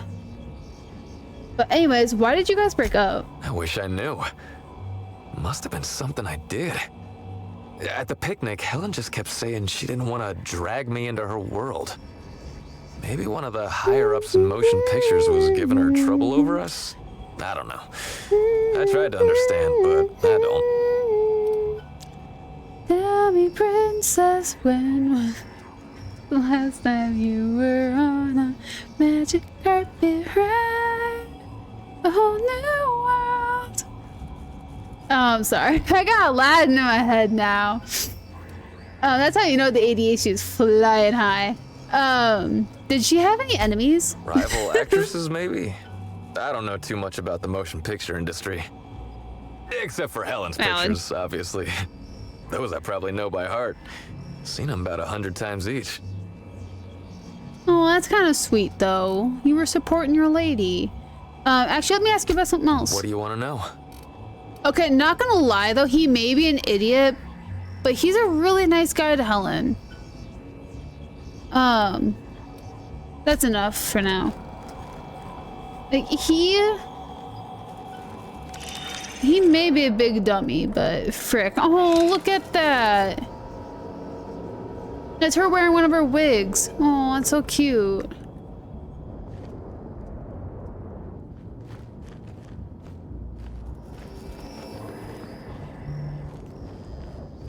Okay, let's go talk to Zeke. Hi, buddy. Zeke Hannigan, Rizzo's Rangers 16th back. Pleased to meet you. What can I do for you? You are very stiff. I have this. Wait, would you happen to know why there's a woolly cow in one of the rooms? We sort of borrowed her from the Wilderness Exploitation Reserve while we were drunk. I have no idea how we managed to sneak her in here without being spotted. Don't worry. Dude, that's we'll freaking return her amazing, safe and though. sound. Mostly sound. Hungover is still sound, right? Okay, that's amazing. I wish I knew how to play A Whole New World on the violin. I knew, I think it was one of the march songs from Star Wars. I knew a part of that on the violin. But then my whatever numerous things that are ailing my hands started taking in, and I have a hard time holding a bow now. I can hold a bow, but I can't apply the pressure I need to be able to hit, like, I can't finagle it right. Let's just say it that way. I can't finagle the bow right, and I also can't apply the pressure to the strings in just the right way, or hold the violin correctly to be able to, you know, do the fun things. It's like I can play basics, I can do like birthday and whatnot, but I was like, anything that's intricate I can't do anymore. It's just so sucky. Like finding people who can play string instruments, that is a huge talent in my eyes. I apparently will, either it has two possible causes, and let's be honest, playing video games is not making it any better. However, it is my love. So I have two things that are that could be ailing my hands, possibly three things. However, the third one isn't definite, so we're gonna leave it out. Let's go with the first one. Is when I was 16, I started developing carpal tunnel, and then I kept in that career path that was causing carpal tunnel until I was 21, and then I stepped out of it. So carpal tunnel really effed up my hands. My hands get like really shaky for absolutely no reason. Like they're actually really steady right now, but like usually my hands are really shaky when I'm like focused on using them. So it's like when I hold a bow, my hand like shakes. The second reason is because I have osteoarthritis. No. So, being a barista, I'll use my mug as an example. Being a barista, we have to steam a lot of milk, and we use metal steam cups that look a lot like mugs. They have a different shape to the body, but it's like handle. It holds up to the pitchers hold up to, I think, 25 ounces of milk. Make sure that there's room, because they'll cut off like a little bit. It cuts off just a little under a large, which is like 22 ounces or something. It's 12, 16, 20. So it's like 25 because it cuts, like 20 is like somewhere over here for it. But you have to steam milk, so it's hot air pushing against it. And you have to be able to move it up and down and all this stuff around and like be able to move it and hold. And if you don't, I'm holding this mug correctly to how you'd hold a steam pitcher. Like normal people will hold a mug like this. I now know you have to put your pinky underneath when you're steaming milk, because it gives you proper support throughout your entire hand. Fun fact. When I was a barista, I thought it'd be cool to hold it like this, and it really effed up my hands. I did it for 3 years. I did this for 3 years, so I thought it'd be a lot cooler, because I could get more foam. I could get the foam you needed to do foam art. I'll put this down now. So I effed up my hands doing that for 3 years. And then I kept on being a barista. I was 19 when I realized that's bad. Then I was 21 when I quit. Like 2 days shy of being 21. I started being a barista like a week before I turned 16. So like, whatever. So I got carpal tunnel because I'm ambidextrous, fun fact. Not fully ambidextrous, the other one, but I can't remember what it's called because people get confused by it. I can use both of my hands for technical work. I can steam milk, I can obviously type with both hands. I can lightly write with both hands, handwriting is just different. I can flip between my hands quite easily. However, some tasks are like certain sports, I lead with my left hand instead of my right hand, even though I was taught to use my right hand for everything. So it's like I just kind of put equal damage on both of my hands, causing me to have carpal tunnel, which also made it so my hands are crazy shaky. However, I also have osteoarthritis, which started in my knees, and it is moved into my spine, and it's moved into my hands. Which it's more necessarily, I need to take better care of myself. I need to do yoga more. I need to do physical therapy. I need to be more active, and I need to build muscle around my joints and everything, to be able to prevent it from getting any worse, because it's just constant pain is all it is. However, it also takes away from hand, when it gets in your hands, it takes away your hand strength. So it's like, I used to be able to play guitar really well, actually. I picked it up like that. Music instruments, I'm like super inclined. I'm super talented with them. I can't read music notes, but I can't read paper, but I was never taught, so it was like, but I learned on piano first, then I learned guitar, then I learned violin, then I learned viola. I was supposed to learn trumpet somewhere in there, but piano, then I was supposed to learn trumpet, then I learned guitar instead, because I wasn't allowed music. But I want to learn ukulele. I want to see if I can play a ukulele, because I feel like that would be a lot of fun. I feel like that's really easy on the hands, actually. But I also feel like it's not at the same time, but we'll see. We'll see about that one. But yeah, no, so it's like I can't play violin anymore. I still have all of my string instruments. They're on display at my parents' in their movie room. They have a bunch of like white metal like instrument things on the wall, and they I have my instruments that match those, actually, fun fact, in there, which I'm happy that they're going into use, because my family members do play on the instruments. They will play the instruments instead of me when they're just bored and they want to try something new. And they're very respectful over my instruments. I really appreciate them doing that, because it makes me feel really bad. Like, I have all these nice instruments that I can't play because it hurts. And it's not like that, it hurts like my fingertips. It hurts my, like, it hurts like in my knuckles. Like, it'll hurt me here and hurt me here.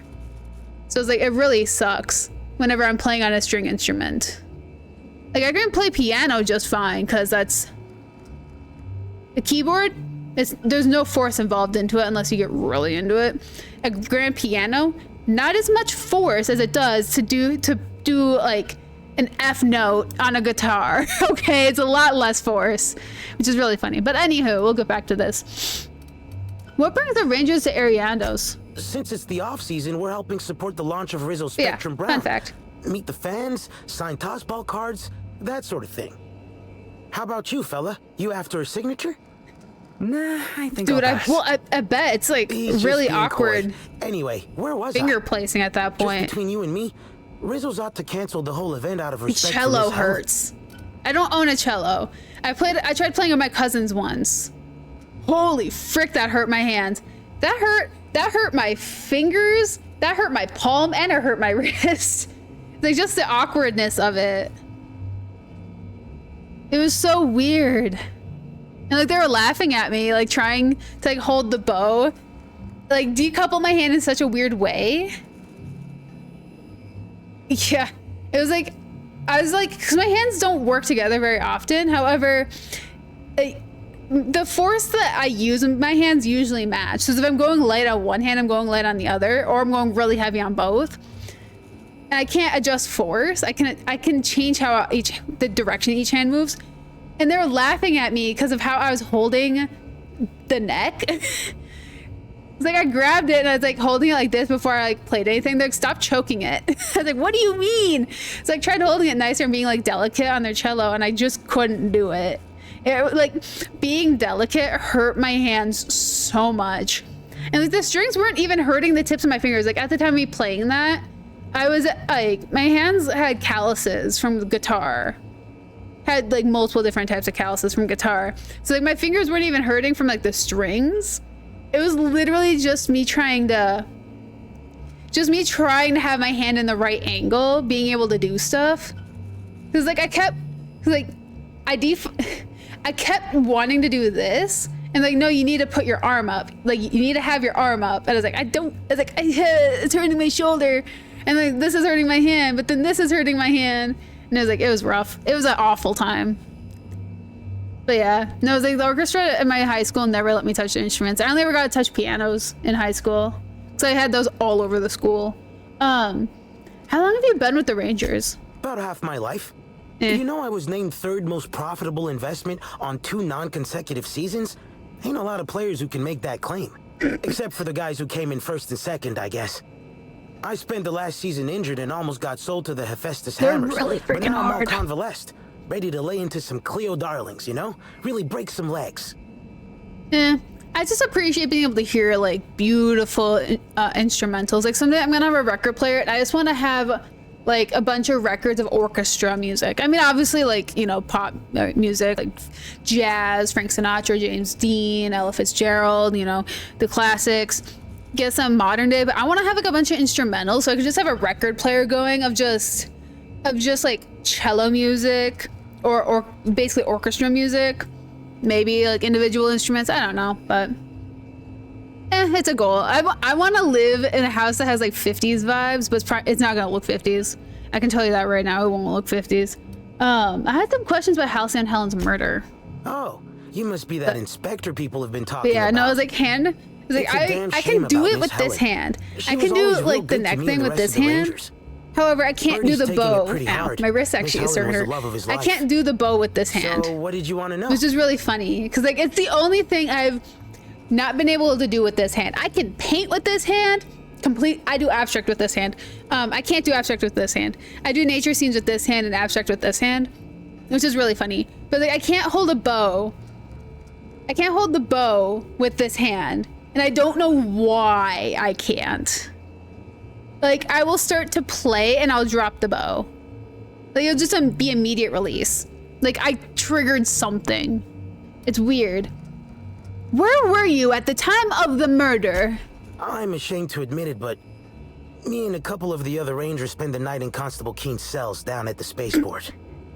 We didn't do anything serious, just a bit of pranks and vandalism. It's what usually happens when we all get to drinking. Guess Constable Keen saw things a bit differently. I honestly wouldn't know. I would not. I don't know differences in bows, to be honest. Since I'm not classically taught, I had to learn on my own. I don't know the difference in anything, honestly. Was Birdie in jail with the rest of you? No, we lost him somewhere along the way. Or maybe he managed to get away? I can't rightly remember. But he was definitely not sharing a cell with us. That much I know. Yes, I got a different program. I guess it's not super reliable, so I might try getting the other one to work again. But I switched programs. But welcome on in, Les. How's it going?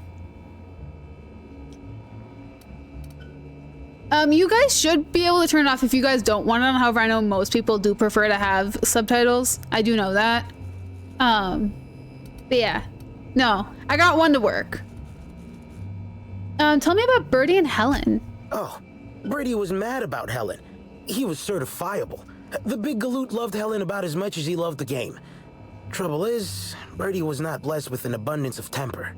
Helen kept Birdie steady. If he lost his temper around her, it'd be because something broke between the two of them. Wasn't the relationship broken though? Oh. Yeah, German stuff just tends to be built differently, you know. Here. I'm gonna do a 5-second research.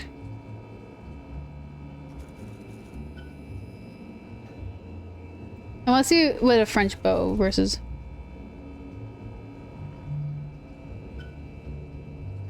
looks like. Okay, classic. Okay, French is classic.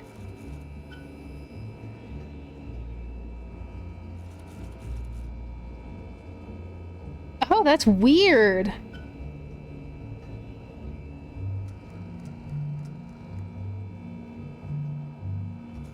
Looks like you could easily slip your finger inside when you hold it. Instead of on, it goes... Interesting, that's so weird.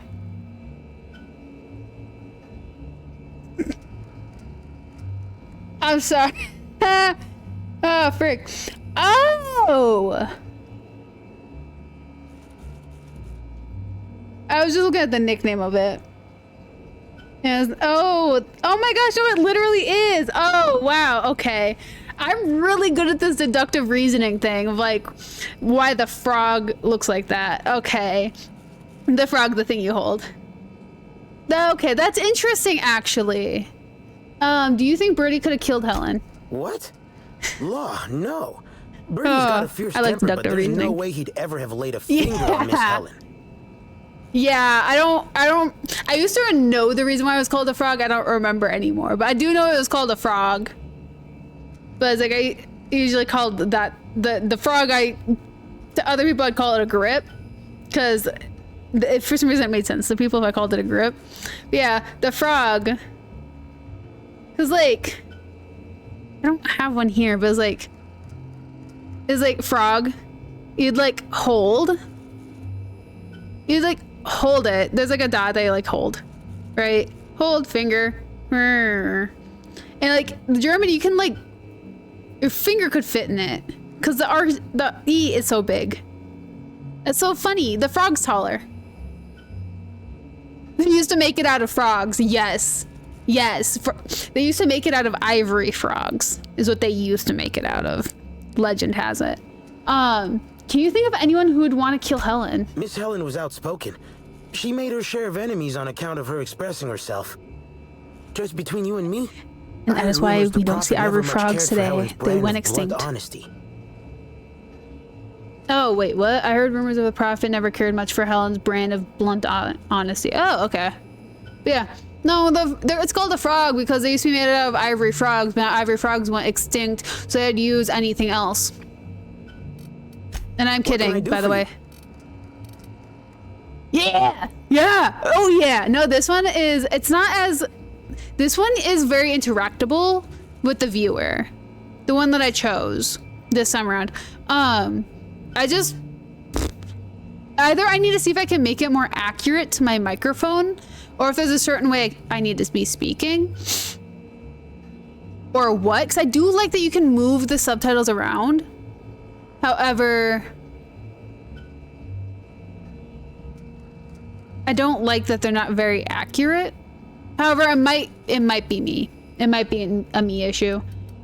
Since I'm not a very confident speaker, it causes a lot of problems anyways, so. But anyways, that's all for now, Zeke.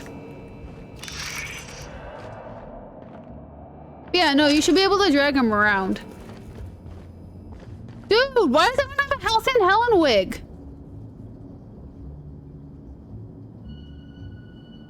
Really? Oh my gosh, actually? Okay, I think it just might need to get used to me. It might be an AI-driven one. Where am I? Probably. So I gotta be a little less twangy about my vowels, I guess. It's like my issue. I've been really lazy with how I pronounce things, so I've just been kind of letting certain vowels fly, and I don't think it likes that. So I have to be a lot more formal in my speaking, if you will. Dude, look at these spiffy fits. About time you arrived. I see you haven't dressed the way I asked you to, but I suppose that was expecting too much of a non-industry. When it gets to know you, it can just tell you what your script is. Complaint to management. Now, unless you'd like to waste more of my time, I suggest we begin rehearsing. Ready? Can I play along? You've fallen right into my trap, Captain. Oh, don't bother to fight back. You cannot hope to stop me from installing philosophism as the system's reigning ideology.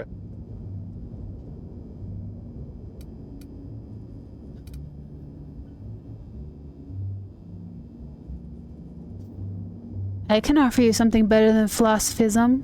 Why don't we go someplace private? Oh, now that can't be in the script, is it? Now, is it warm in here? I must send for a mechanical to look at the thermostat. Wow, Spencer. Wait a moment. You're not wearing a bellhop's ID, which must mean you're not Owen's understudy.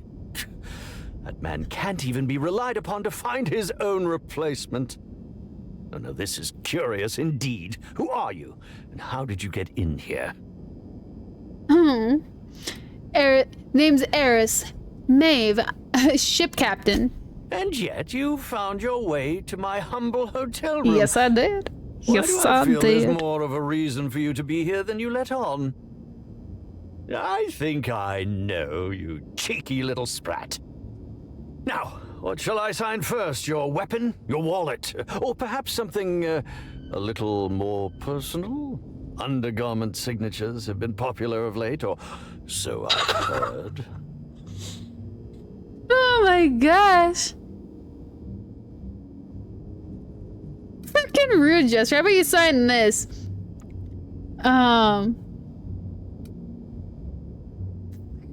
You can sign my weapon if you'd want. I'd be delighted. Oh, damn. My pen's out of ink. I'll just get you a portrait of my face as a souvenir. I'm sure I have the prints around here somewhere. By the by, how did you get in here? He's gonna hate me. The only non-staff individual cleared to enter guest rooms is supposed to be the inspector for Bellamy's murder. Oh. Hello. Yeah. It's a weapon of mass destruction, Lust. Did you not know that? Dude, you know how much... You know how much... I'm packing. Yeah. Gosh. Gorsh.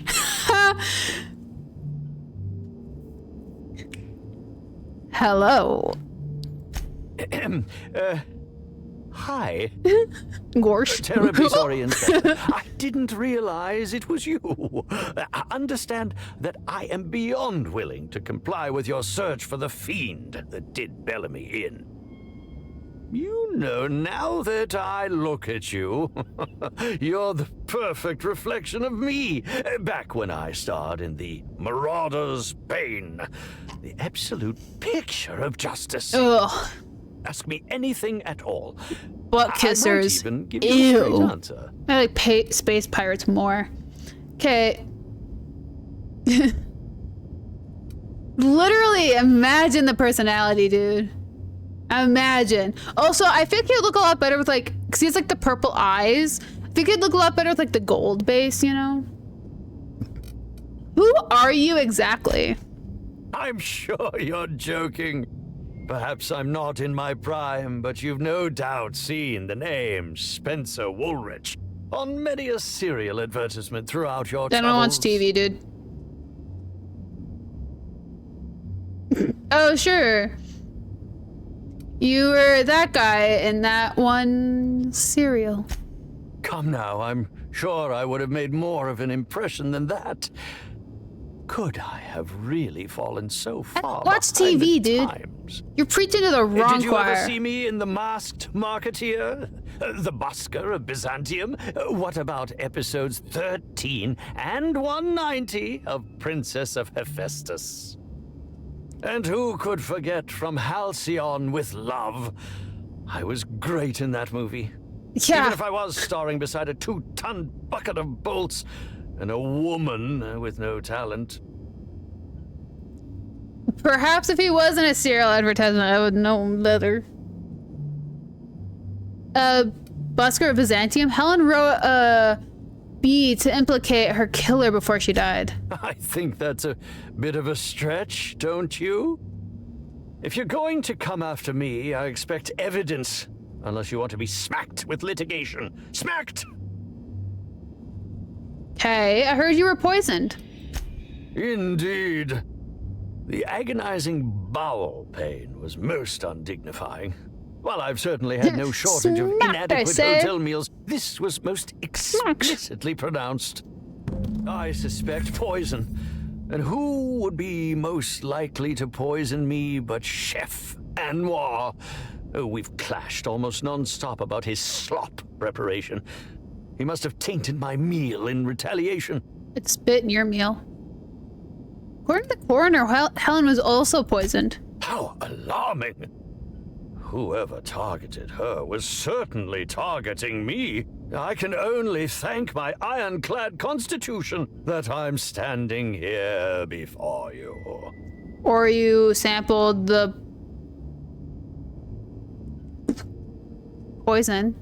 She wasn't killed by the poison. Oh, that's very good to know. Perhaps the poisoner simply meant to incapacitate us both, disrupt the product launch. I couldn't say, Inspector. I'm merely an actor. Yeah, a pathetic one at that. Why didn't you go to the clinic for your stomach pains? Is that a jibe? Could you imagine the tabloid headlines? Spencer Woolrich, Aetherwave star, No one knows spotted who you in are. gastronomic distress. Oh, unseemly hardly describes the half of it. Can you think of anyone other than the chef who wants to harm you? None that I can think of. I treat all hotel staff equally, and with the minimum level of respect that they deserve. So you're an a-hole. Got it. Very well, then. Okay, Ugh. I learned a thing or two about your activities in the hotel. Oh? Have you now? Please do go on. Don't leave me in suspense. I spoke to Burbage. He told me you upgraded him. I did indeed.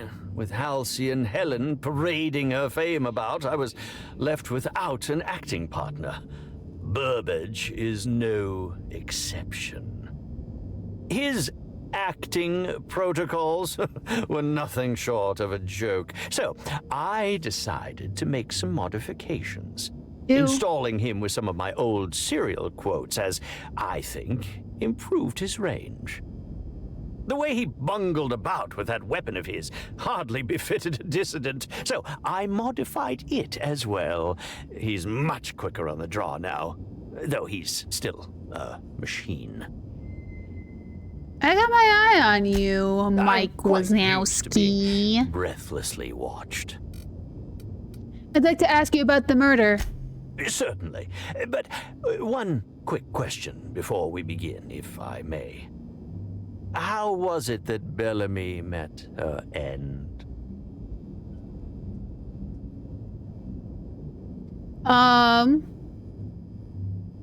Well, should I actually answer this? She was poisoned and why are you so curious? Why, I'm merely worried for my own sake. Perhaps whoever came after her could come after me next. I mean, but if you don't want to tell me, I understand. It'll still stand. Whatever I don't know if happened, it'll show on the poor VOD. Bellamy didn't suffer. But I know the subtitles will still exist on Twitch. Twitch will still have access to the subtitles so if people watch them back. And of course, when the VOD goes on YouTube, YouTube will have their own subtitles, so I don't actually know. I'll be watching this one back to see if it shows up. But I'll be able to answer that later. We're gonna find out. Considering back when the last time I knew subtitles worked, I wasn't keeping VODs.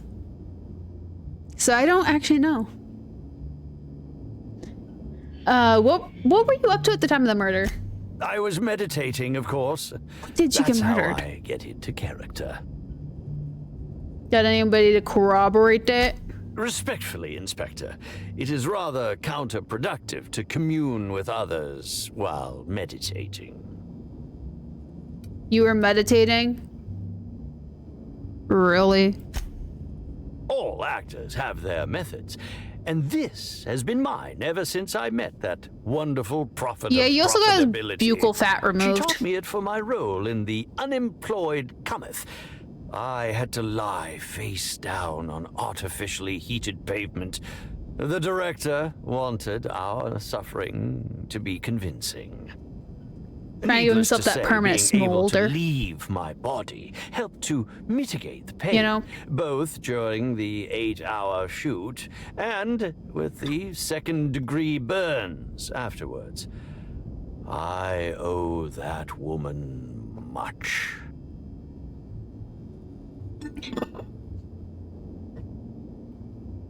How long have you worked with the Prophet?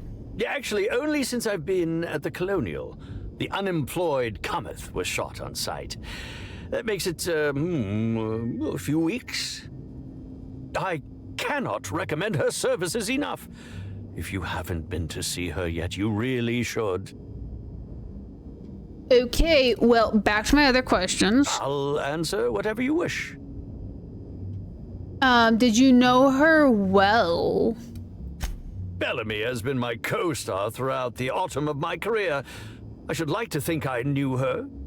In fact, I cannot name a single role in the last 10 years that did not involve her in some way, unless you count the uncredited silent shopkeep on Melissa's Meteoroids. The frick is that? I've never heard of that one. Must not have been too flattering to always be starring alongside a younger actress. Oh, it wasn't. And don't think I haven't picked up on your tone. What tone? Resenting Bellamy is one thing, but killing her is another completely.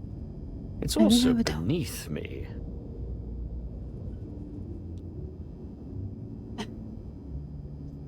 All right.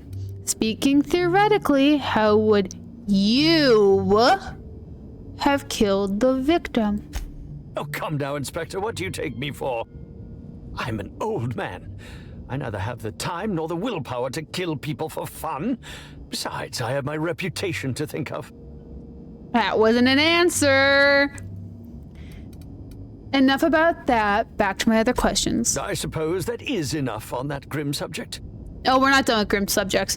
I got a few more questions about the poisoning. Oh, must I relive that ghastly event again? My intestines still have yet to fully recover.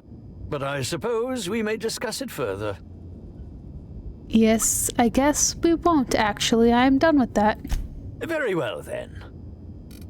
Yeah, Spencer. If I did, I would have definitely left their eyes open and made sure nobody closed their eyes after giving them a soft little kiss on the forehead and then crying silently into a pillow and then leaving, while allowing her to write B in blood on the floor. Goodbye, kind sir. Oh, we gotta go talk to Schiff. Cool. Man. Aha! Always so nice to hear you. It really was. I'll get you to your floor on the double. It doesn't help I got a little distracted. To the lobby we that go. was really long. No, I think we got distracted talking to Zeke. What the frick? That was just long. Mr. Schiff. How? Where? What? When? Oh, we're over here. Mr. Schiff. Ah, you're alive. Cool. Oh, you cleaned it. Yes? Are you here for the double rack of smoked sprat? Yeah, Well, I'm sorry starving. to disappoint you, but you'll have to wait. Frick. Oh, don't give me that look. Let me see if I can pencil you in for later.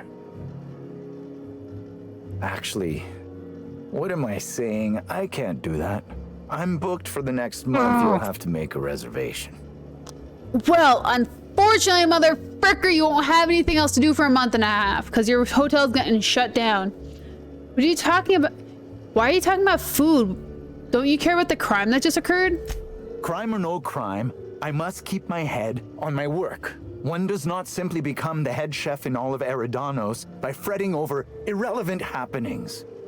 There's only one kitchen in Eridanos, mother fricker. Since when is a murder irrelevant? It happened 15 feet from your kitchen. Well, it didn't happen in my kitchen. Who exactly are you anyhow? What is it you want? Frankly, I don't know why I'm here. Everyone keeps telling me I'm an inspector. Oh, you're the inspector they told me would be coming by. Now I feel like a buffoon. You are one! Yes, you can ask me what you like. Though, I don't know how much help a chef can be. Why'd you poison freaking Woolwich? Why'd you poison the human of a woolly cow? Did you prepare all of Helen's meals? Of course I did. I would never allow anyone else to touch the meals of so important a guest. Okay. Helen's last meal was poisoned. Oh my law, this is the end, isn't it? My mother always warned me that the culinary world was too dangerous, but I didn't heed her warnings. Why? Okay. I wasn't the one who did it, but I might have been mistaken when I said I was constantly watching Helen's food. Spencer Woolridge and Bellhop Owens were underfoot in the kitchen as I was preparing Helen's meal. Either one of them could have tampered with the food when I was fetching ingredients. Spencer Woolridge and Bellhop Owens. Okay. You know who? What was Woolridge doing in the kitchen? Mr. Woolridge often finds the hotel's meals wanting. He seems to enjoy complaining in person. While I could appreciate someone with a discerning palate for once, I believe that Mr. Woolridge simply enjoys the attention he gets from us. Wants to feel like a star. Oh, don't tell him I said as much. You know. If you wish to speak with him, Mr. Woolridge can most likely be found in his suite on the VIP guest floor. He's usually there if he's not poking around here. Yeah, we just left him. He sent us here. Where would I find Bellhop Owens? Yes, but not specifically. Owens often procures exotic ingredients from the creatures at the Wilderness Exploitation Reserve. Our guests can be rather particular. Let's not talk about the incident with the Raptidon pheromone glands. It's always hard to say when Owens might be back. If I were you, I'd make a trek to the reserve myself. Otherwise, who knows how long you'll have to wait. Hey, why were you being so evasive about leaving Helen's food unattended? Well, it's a breach of professionalism, of course. Why else would I worry about it? You tell me the truth, I might be more inclined to believe the rest of what you say. Well, I suppose that's as good a point as any I've heard. What else could you hear? I may have taken some time to engage in a teensy bit of recreational drinking, and consequently, I may have been somewhat less than coherent after preparing Helen's meal. The alibi's a little thin here. Why would I believe anything you're saying? I understand your reluctance, but... Oh, I just remembered. The kitchen security camera. It'll prove I'm telling the truth about everything. Constable Keene has access to the security footage in her office at the spaceport. If you visit her, you can figure out what truly happened with Helen's meal. I think he does. And there are either streaks or lowlights. That's all I wanted to ask. Guess we'll see if you're telling the truth. Thank you for your understanding, Inspector. We're gonna find out in a second. I'm sure you'll find the true culprit before long. No, he doesn't. Oh, it's just weird lighting. It's just really weird lighting. Okay. But no, he doesn't have low lights. That's weird.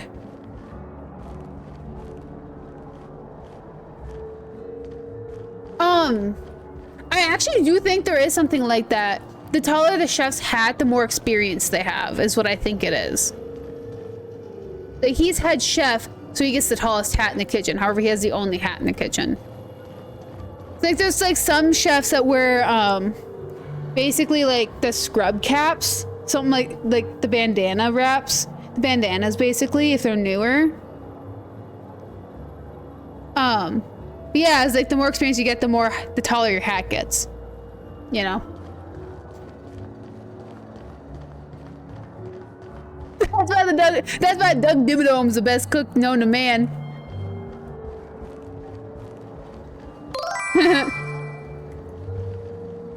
Hey Tame, how's it going? Timeline discrepancy detected nearby. Doug Dimmadome, home to the Dimsdale Dimmadome. I forgot about him. What? Oh, what? Huh? An industrial-grade laxative has been added to the liquor in these bottles. Huh? You had freaking laxative? Severed head of Burbage 2000? The head of Burbage 2000 torn from its body in the penultimate act of Titus Androidicus? Why, foolish Burbage, dost thou not perceive that Halcyon is but a wilderness of dissidents, and is not only through our citizens' vigilance that they will be caught? Report any and all suspicious behavior to your local constable. Interesting. Nothing else. Okay. I need you to prove something. Ooh, frick, hi. Why'd that scare me? To see you again. This truly has been a day to end all days. I could die happy. Anything you'd like to discuss? Do you know anything about Bellhop Owens? The chef was talking about him. Owens? I hardly spot him. Generally, he's at It Mr. does. I Woolrich's switched programs. beck and call, fetching this or that, helping with his room. You also and providing as should be able to acting move him partner around far too. more often than Like not. put him in different spots on your That screen. was strange. I've never felt quite as pleased as I just was to be tasked with working this elevator for I don't know 16 how, but I know you hours can move every him. day. Cool. That was all you had. I can't look at your security cameras to corroborate. Fine. Lame.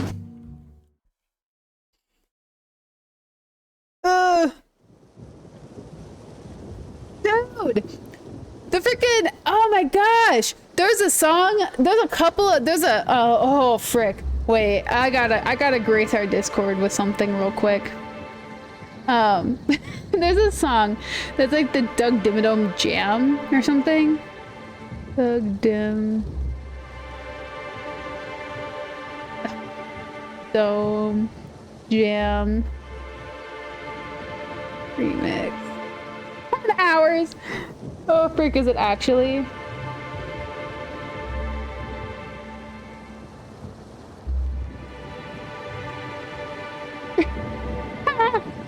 Oh no.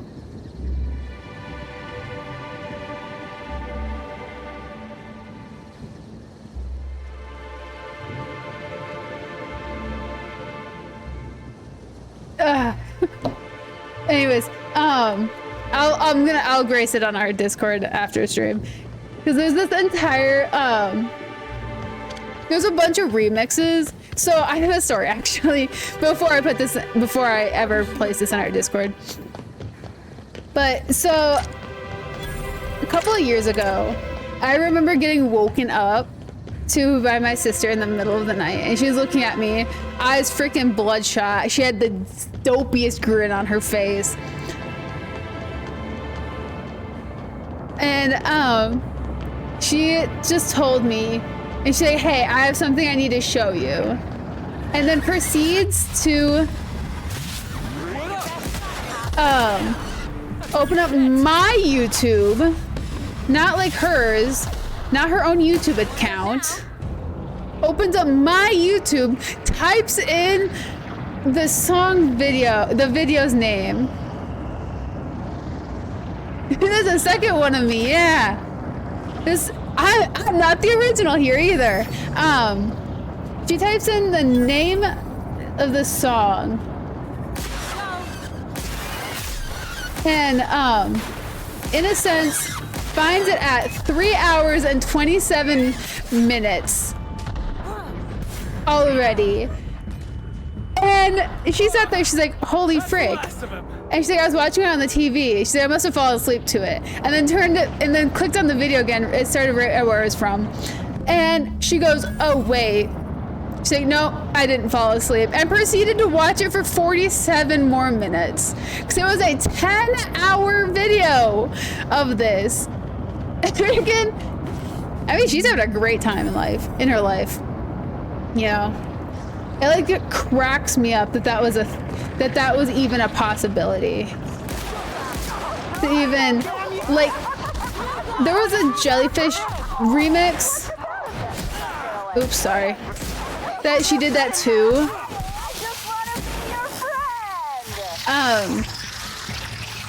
What frick? But like, it wasn't 10 hours. That one was like 4 minutes. But yeah. No, I mean, she's having a great time. She's living a great life. But yeah, no, so I'll have to drop that video in Discord at some point today. which I think will be really funny.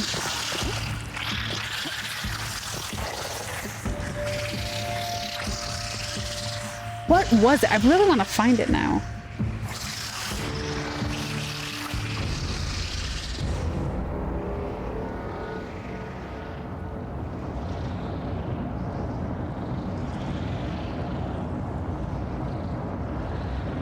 Like, there's so many that are like 10 hours.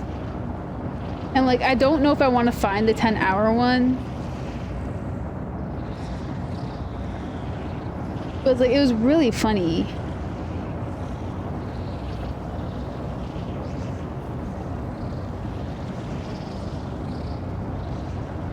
What the fuck?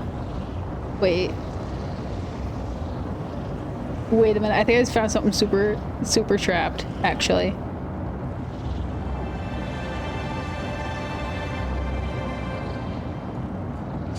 That ain't it, but that's funny. Okay, never mind. Because I don't want to have to scrub to a certain spot. Okay, I found a modern version of it. However, it's not the one I want. I found the version that would be on TikTok, actually, if it was on TikTok. Because I don't think it's on TikTok. So this instance happened 6 years ago. 6-7 years ago, so it's been a while since that happened. But yeah, no, there's so many of them that are 10 hours. I will say though, the jellyfish trap is so good. For absolutely no reason, it like satisfies my little ADHD brain. And I don't know why, but it really does. But no, it's just like the, it's just him saying, Doug Dimmadome, home of the Dimsdale Dimmadome, repeatedly to a beat, you know? It's a freaking bop though. It's really funny that, like, that I actually do like it. Unironically, it's like EDM coded, and I'm not much of an EDM fan, to be honest, but I think it's funny. It's a funny bop. It's like, for me to enjoy something that's EDM, it has to be like really well mixed. If it's not well mixed, I'm not gonna enjoy it. Constabulary? Wait, constabulary? I'll put it in Discord. I'll put it in Discord. Criminally associated individual. The Rizzo's constabulary is currently not closed due to a sprat infestation. Bureaucratic processes are currently suspended. At present, please speak clearly. Holy frick, wait! I don't know how this is gonna pick up, but holy frick, wait a minute.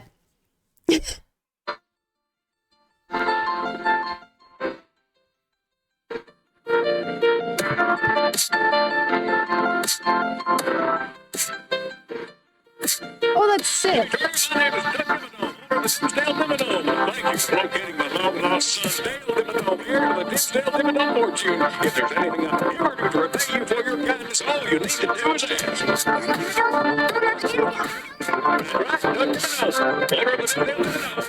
Right, Doug Dimmadome, owner of the Disdale Dimmadome. Right, Doug Dimmadome, owner of the Disdale Dimmadome.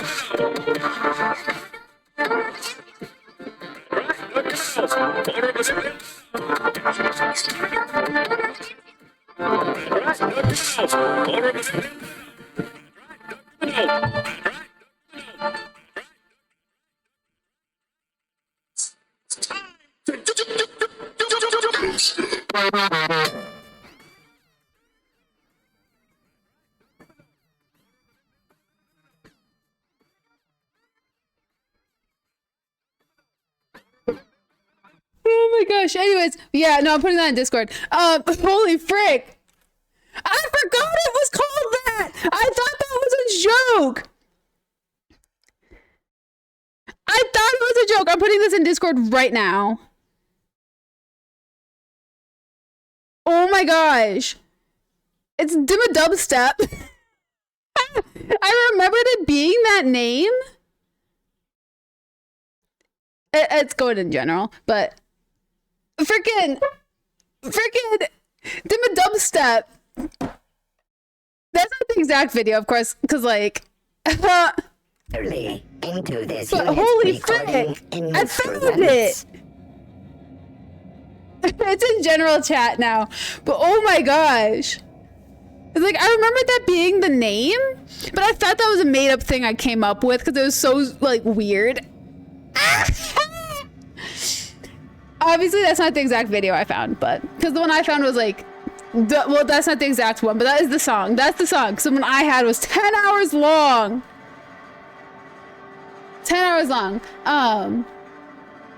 But yeah, anyways, let's get back to the game now that... It's such a bop for no reason. It goes hard for absolutely no reason. Like, it's not even music I listen to. It's just so, I love like the trap music people come up with for cartoons. Cause there's one for SpongeBob's Jellyfish Jam. I'll find that one some other day. But yeah, no. So my sister woke me up to a 10-hour video of that of the Dimma Dubstep. And she's like, hey, am I crazy or is this like good? I'm like, freaking, it's 4 in the morning. Why? And I'm like, it's good. No, but the jellyfish one goes freaking hard. It goes so hard. I actually do approve of the jellyfish one. I mean, this one ain't bad either, but yeah. That's right. Doug Dimmadome, owner of the Dimsdale Dimmadome. Your designation is deputy wine taster. What are you doing in the constabulary? Error. But yeah, Unit no, it was hilarious to me that's a thing. Wine taster. Unit designation now deputy. Do your wine testing instruments double as weapons or something? While potential lethality of unit instrumentation bears towards 95%. I'm glad you guys enjoyed that link that's in Discord. Equipment would void unit warranty. All Rizzo's constabularies must big promotion. include at least one deputy constable among the pool of available Rizzo's employee candidates. This unit was considered the most competent. Competent. I'm glad he could say that word right. Used to be a wine tasting mechanical. What was your favorite wine? Unit does not have a favorite. Dude, it was wine. a freaking jam. Unit is incapable of taste. Alrighty then. How may this unit be of service to you? Wait.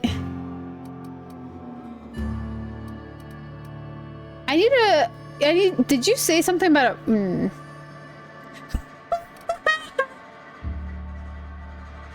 Bro likes feet grape juice. That's insane. Dude, some wine is actually really good. I found a couple of Lucio blueberry wine. That stuff tastes like juice. You need to acquire the Grand Colonial kitchen security footage from your archives. All requests for security footage You found the 10-hour version? Bork it. Is that acceptable? Hold still. I need to examine your bit processing unit real quick. Error. Bit processing unit has been removed. Temporarily surpassing bit fee request. Funds will be requested from Rizzo's leadership. True, some people do. At a later people who like foot flavored juice also likes cheddar cheese. Thank you for your patronage. If you would like a wine recommendation to pair with that footage, please submit the requisite request forms. Is there any other assistance this unit may provide? Yeah, seriously though, anyone who really likes wine loves People who love wine love cheddar cheese. Convince me I'm not wrong. Like, I'm okay with wine and I'm also okay with cheddar cheese. One tastes like feet, if you get the wrong flavor. The other one smells like feet. Cheddar cheese always smells like feet to me. And that was also a song quote. Not all cheese. Not all cheese smells like feet. It's always cheddar. Only cheddar smells like feet. And if you love cheddar cheese, you're probably gonna love it. Love wine. But yeah, like, however, it's like you can like cheese and not like wine. However, if you love wine, you love cheddar cheese. Did you say something about a sprat infestation? Checking logs. Error. Informational I like Swiss cheese. Is what I like. Or Gouda. 1. Do not tell users about constabulary sprat infestation. We do not need to pay the health inspector's bribe. A 3rd time limitation. 2. Do not read. I've never had Havarti. Allowed. Especially not to any of those void-damned snot-nosed guests. Or I'll have you sold for parts. Can I sell you for parts? Okay, goodbye.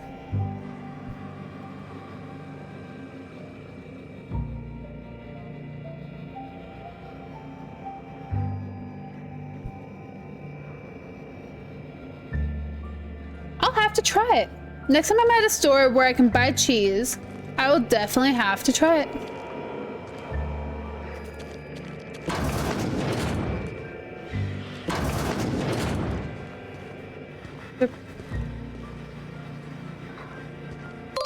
Spacer. Hi DJ, how's it going?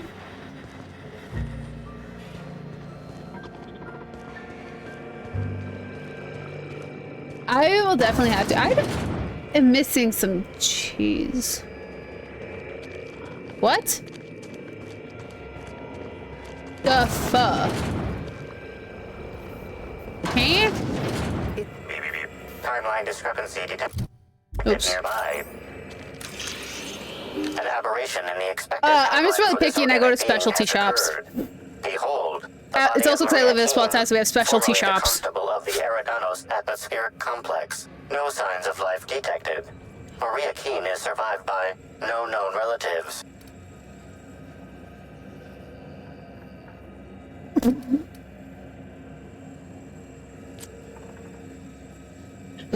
Man, I would totally say that, but these small wounds, she looks like she was shot in the head and the neck. Excellent observation, Inspector. Multiple wounds located in the frontal bone and between the clavicles suggest she was facing away from her attacker. Furthermore, the location and circumference of exit wounds suggest a firearm with unconventional ammunition. So there's a cheese shop that's a couple of towns over I want to go to. I want to try that cheese shop. However, usually if I get cheese, I'm getting it from Aldi's. Typically, if I'm not going to like a specialty shop, considering like if I'm picking up meat, I go to the local butcher because we have a local butcher. But I don't know.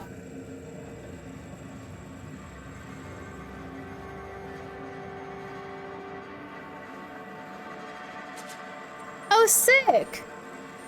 How's the gym, dude? Sorry, if you don't want me talking to you, let me know. If you're just focusing at the gym, I mean. But it's like some cheese shops aren't as like if you find like a mom and pop shop, they're not expensive.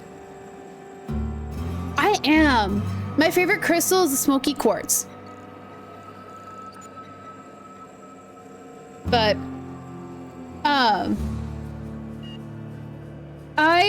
usually I find a lot of like quartz, like raw, like crystal gems, like quartzes out in the wild around where I am.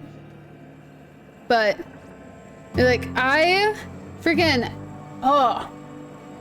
dude, I have so many reasons. I need to go to Door County in Wisconsin is where I need to go.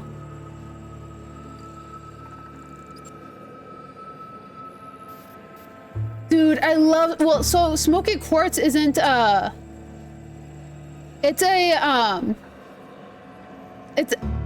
impure quartz. It produced in such an unstable place that it took two like characteristics of different quartzes, like the amethyst and the rose quartz, and it made it all smoky and foggy and gross, which is really cool. I love how it formed in such an unpredictable space to become such a beautiful gem. I have one. I can put a picture of it in Discord. But yeah. Anywho, I know some casings on the ground. Ammunition? These casings are oh shoot, there was a dumb. Darn it. Small caliber firearms. Each casing resembles a lancing needle used for medical and surgical purposes. Yes, I will definitely. I'll post pictures of all the crystal gems, all the rocks I got. I'll put it in Discord. Medical purposes, amplifier, scanner, blood for toxins. High concentration of potassium chloride detected.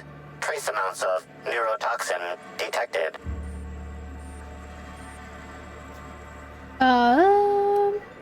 Potassium chloride, that would have stopped her heart. These substances show the highest concentration near the entry and exit wounds. Cardiac arrest, rather than physical trauma, is the most likely cause of death.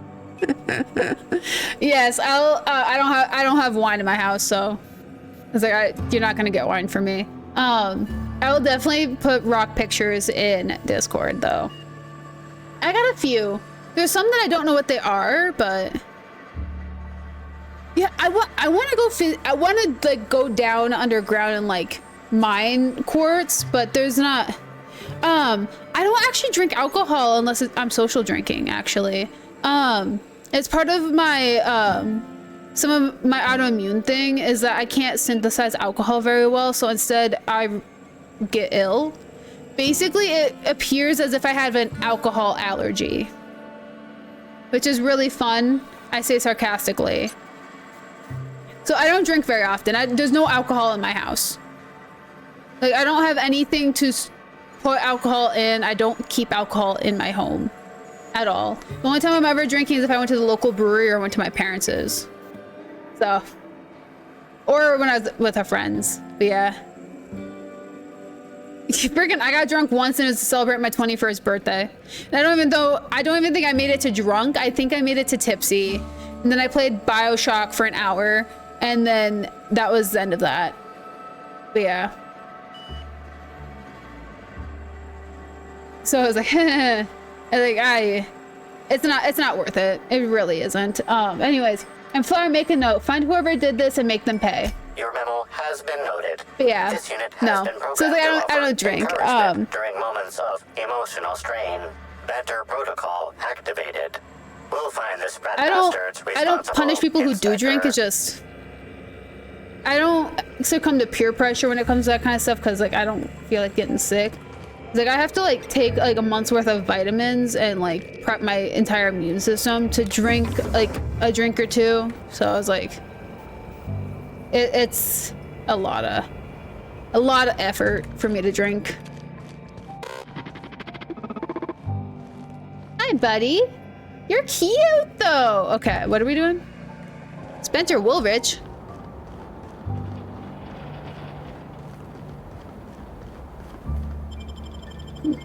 Dude, that's valid. Well, it's okay. I mean, it makes me the sober friend. I'm fun when I'm sober. When I'm getting tipsy, I become a lot less fun. Mostly because I just start not feeling well. So it's like I'd rather everyone have fun around me and not have to worry about that than whatever, but yeah. But it's my life. I've never been one who's enjoyed drinking anyways, so it's like it's been whatever. So, but hi.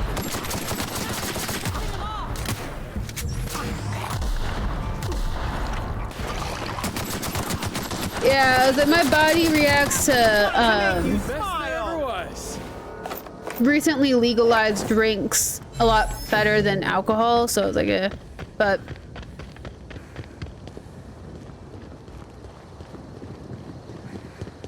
yeah. That's fair. When I drink, I become less talkative. But it's more of because, wait, oh, Spencer, right.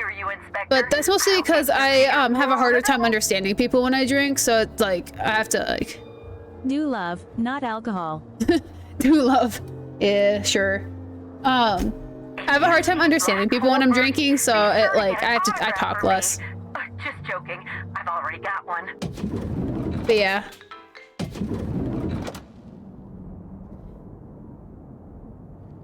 It's like I'm not one who like shares very much. Like I share what I feel like I need to share, but I don't overshare, thankfully. So it's like I'm a pretty safe human being no matter what state I'm in. Mostly because if I'm not in a completely clear state, I'm not talking. Yeah, it's like I like drinking naked. I never had kombucha, but I drink like naked like smoothie things. But yeah, I don't know. Please, can't you see as long my as you have a heart good is time bursting at the seams. and don't I overindulge. absolutely must go out. A quote from the Sisty Cutlet. I voiced I a know, Sisty right? pig It's so aware that bizarre. it was going to be slaughtered. How bizarre. Ask me anything at all. I might even give you a straight answer. It's like, usually I'm like solo in the room on that. Like, I'm like, oh no, I'm good. I don't need a drink. Like, interesting. Like, why don't you want to drink? Like, you should drink. And like, it's like, he was like, oh, I don't really drink. Like, oh, me neither. Me neither. Remember? It's like, oh my gosh. I was like, yeah, it's like, I'm good with a like, social drink here and there. But it was like, I used to have these really cool like wine glasses that I bought for decoration. They had like, it was like metal skeleton hands that looked like that. And it held like the glass itself. And it was really cool. I gave them to my sister because I never used them. Like I wanted them, but it was like I never used them once. I would incline to introduce you to my family. My family loves drinking. Like it's a family day is to go to a brewery and to go to a new brewery and just sit there and drink. But yeah, and it's like there's nothing wrong with loving to drink. Like it's a fun thing to do. My family loves it. It's like I'm the outlier in that situation, but it's like usually that just means that I can, if needed, be the sober cab if they want to leave. You know, if the vibes start going south, I can just drive. So like it's not a hazard. It's not dangerous. We'll go to a brewery. I'll get a root beer, and then we'll get some pretzels. Everyone will drink. Sometimes I'll have a beer. Sometimes I won't. It happens. But yeah. Okay, I want to know if you're right. Actually, that'd be really funny. I learned a thing or two about your activities in the hotel. Oh, have you now? Please do go on. Oh frick, we're going over. Don't leave me in suspense. I'll wrap up in 15 minutes. I never made a call because I wasn't keeping track of time. So we're calling at 8:40. Oh my gosh! Wait, Mister, you're a whiskey man.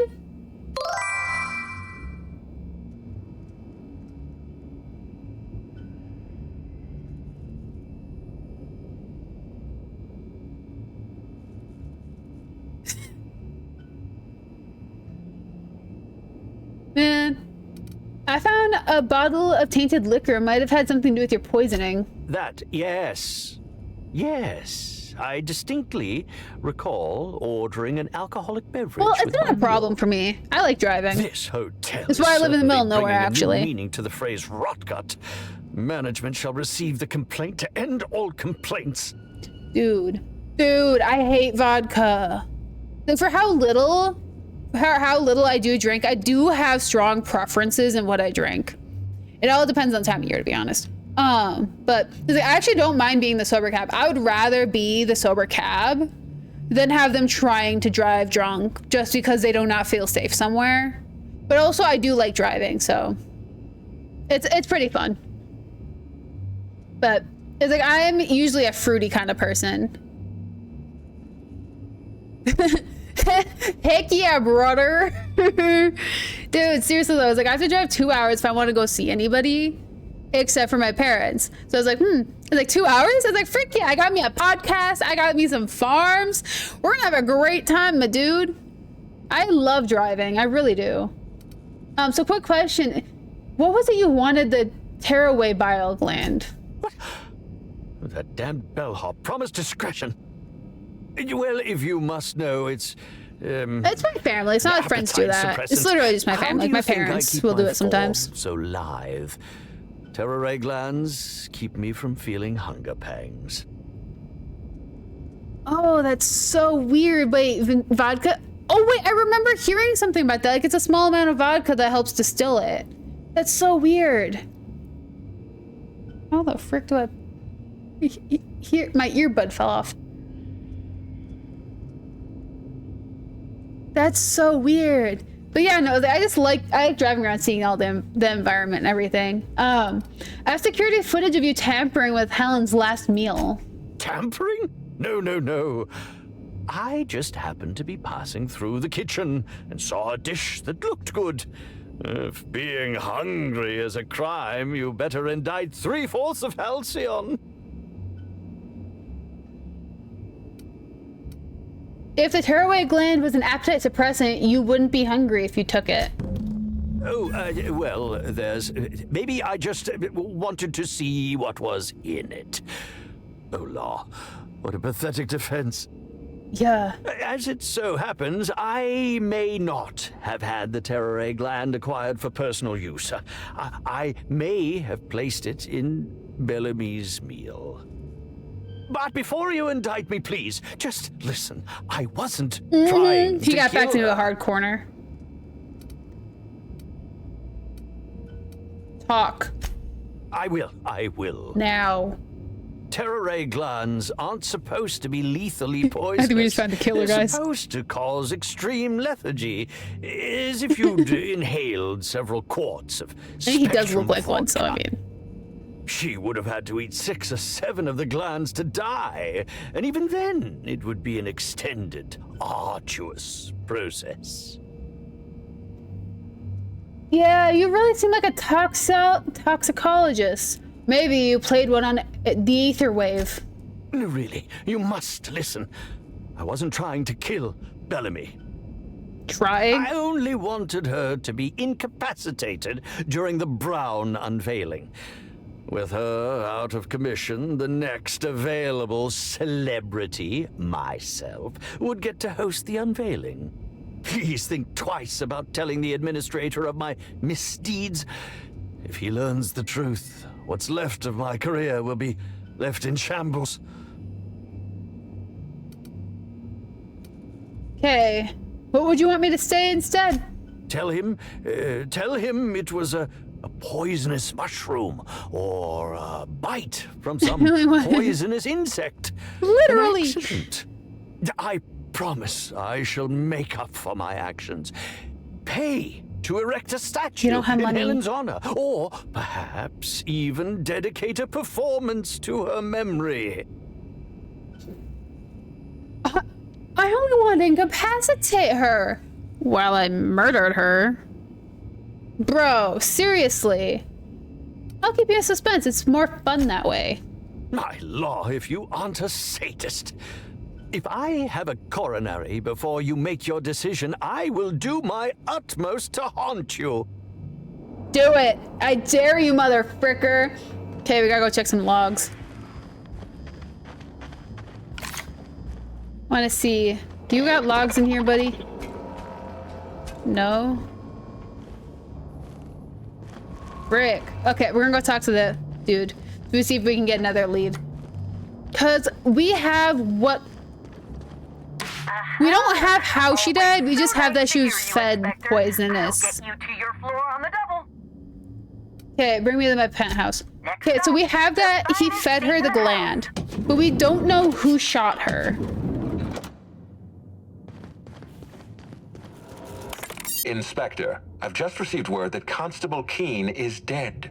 Please tell me it isn't true. She was murdered in her office.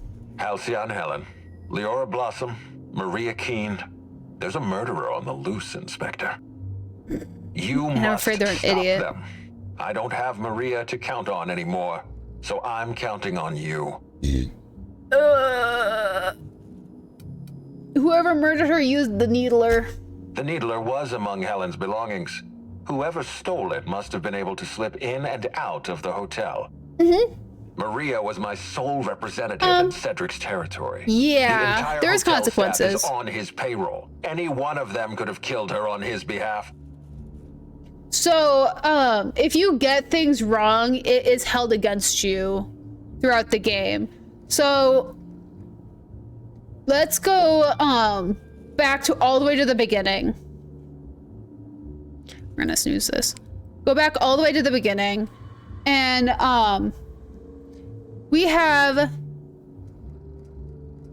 it's basic. Yeah, this game is basically Fallout New Vegas, but in space. You have a decision right off the bat: is side with Spacer's choice or side with the deserters.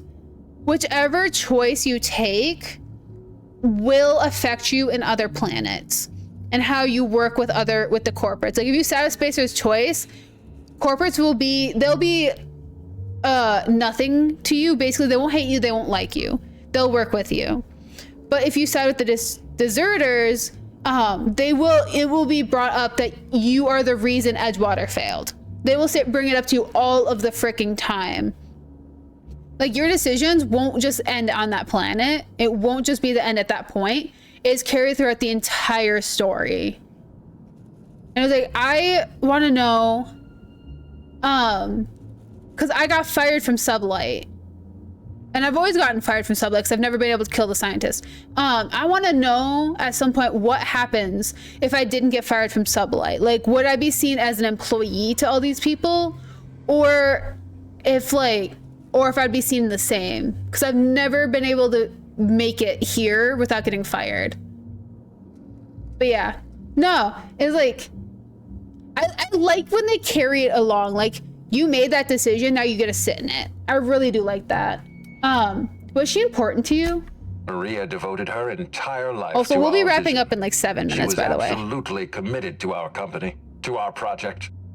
I promised myself I'd reward her after we launched Spectrum Brown. I'd make sure she was comfortable for the rest of her life. She was also our voice of reason. She was sensible, and I appreciated her advice.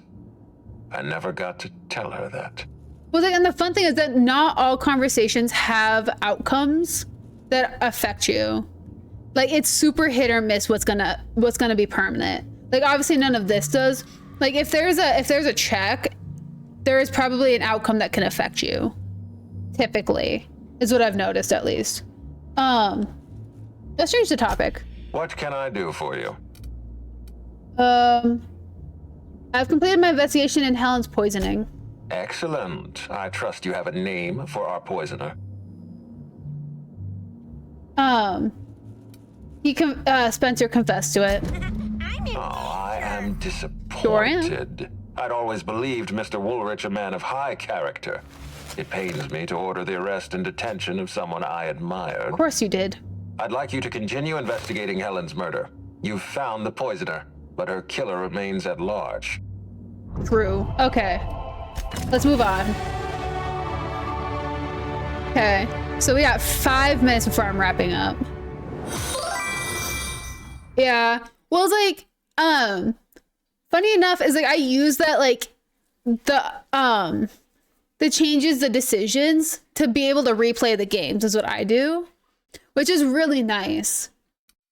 Like, when you have those options, like, even the smallest thing can change an outcome. Like, not like the total ending, but it can change the path. Because, like, in New Vegas, like, there's an entire, like, narration at the end of the game. And, like, every single one of those little deciders is a point in that narration. And I like to see how that can change. I've never had the corporate ending. I never have. But it's just, I think it's just really interesting. It makes me excited to replay games. Oh my gosh, I have 77,000 bits? The frick? Just gonna do some inspiration, honestly. I don't know what else I want.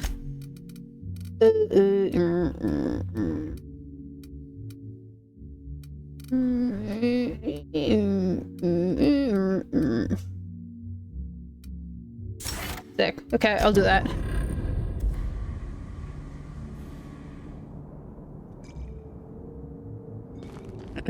Yep. Yeah. But like, we can either side with Corp, which I never have, which I think is also a really short ending. So you can side with them like right off the bat. Where am I?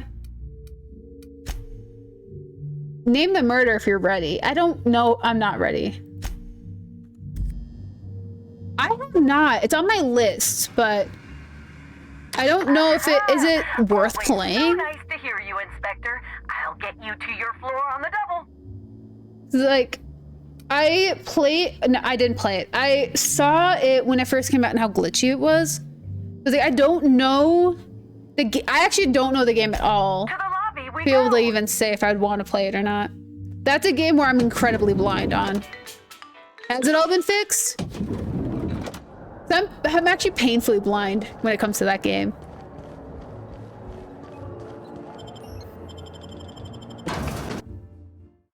I mean, I could stream it if you guys really wanted to see that. See me try to explain it. A lot has been fixed. Okay, I'm glad to hear. I'm glad that they fixed it. I love playing games blind. It's like I try not to look into things too much. I saw the reviews are really good. I just don't know if it's a game I would play. Like, I've seen, I think, 30 minutes of a playthrough. Not even 30 minutes. I think I've seen 10 minutes. I've seen 10 minutes of the game a week after it came out. That's all I've seen. And like, it's on my wish list because like, I know it's a good game. But I was like, I don't know if that's a game you guys would ever want to see because I don't know if I'd play it on my own. Like, if it's a game you guys would like to see me try to play, but...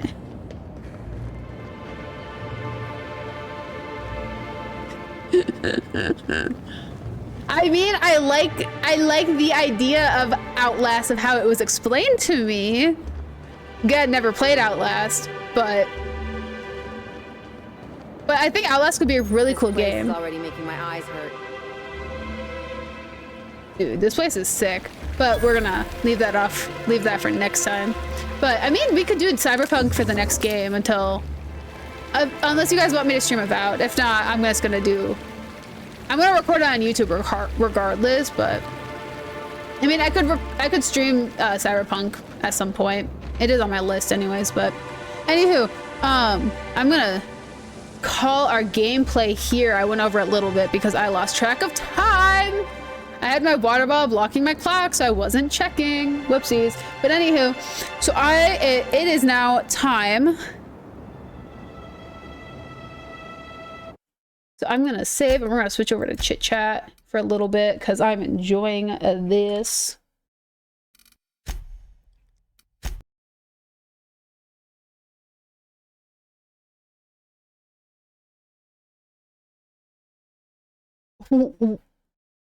What game? Wait, what game would need a manual to go through it? So funny enough, 90% of the games you guys could recommend me, I would be 100% blind in, because I haven't played a game that came out before Tulip.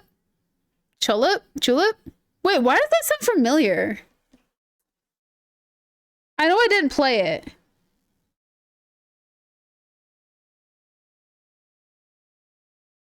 Okay, so Silent Hill Homecoming was my first horror game, fun fact.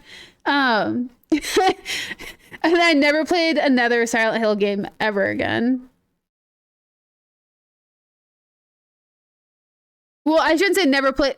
I never touched another Silent Hill game. However, Silent Hill Homecoming was my very first horror game I ever played. I think it was a great game to start with. Dude, what the frick? What the frick? My name is Miko. Nice to meet you. What the frick is Miko? The picture that came up for me looking up Tulip. Oh my gosh. Anywho, there's a lot of games I have not experienced in my life, and like streaming, I think will give me the best outcome to learn, to experience better games. But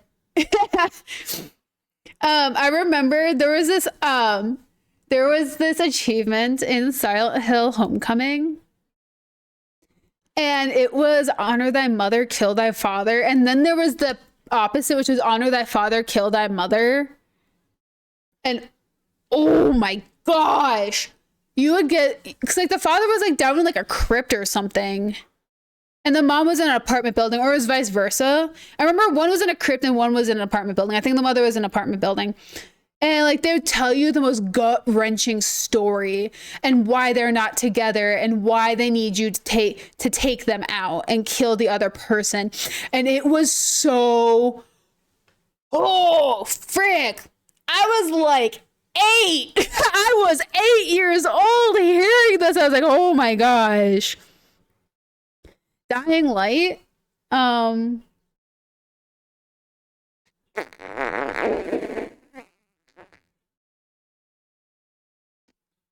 Oh, the zombie game.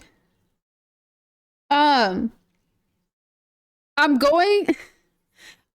going to say Dying Light is not up my alley. I don't know. I am not intrigued in zombie games whatsoever. I don't know why.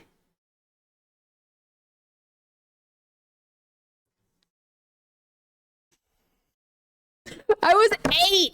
I was 8 years old. I was 8 years old. I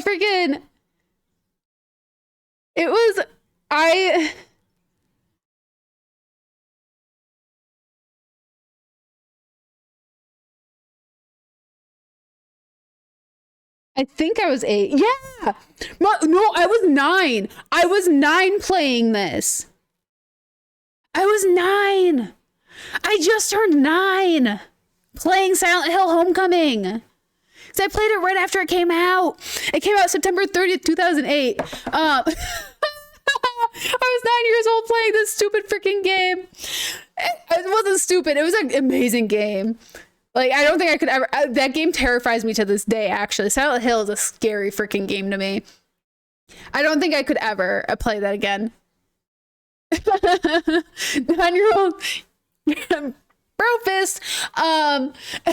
Sorry. Dude, but seriously. No, it was like, it's so bonkers to me that like I was watching like The Ring, The Grudge, Cabin Fever, playing Silent Hill as a child. Like, people are like, why the frick do you watch horror movies when you don't feel like, when you are like anxious, depressed, whatever? I'm like, that's my safe place. That is my safe place, friends. Horror makes me feel better because at least I'm not them. And then you watch me play a horror game, you're like, what the frick, mother fricker? Like, what the heck is wrong with you? There was some, I grew up playing some horror games. Not horror games. I think it was Dying Light series. Maybe? Maybe it was Dying Light? Maybe I did. Release date.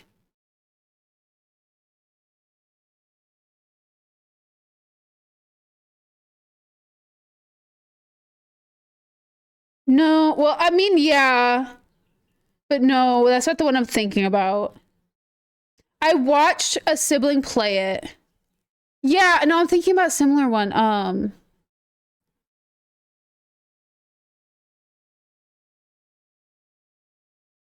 Oh my gosh, Dead Rising.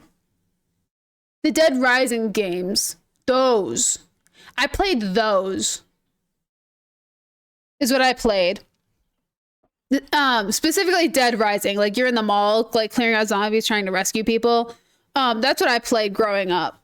I don't know why, but it's like, if it's not Dead Rising, I don't like it. They are! Dude, freaking... You can make such weird things. You can get a gas canister, fill it with nails, toss it in the middle of a thing, and just and sticks to a zombie and explode. You shoot it and explodes a bunch of zombies. Like, what the frick? Like, who comes up with this stuff? Like, seriously. But yeah. I don't know why. But ever, like Dead Rising? Probably, actually. No,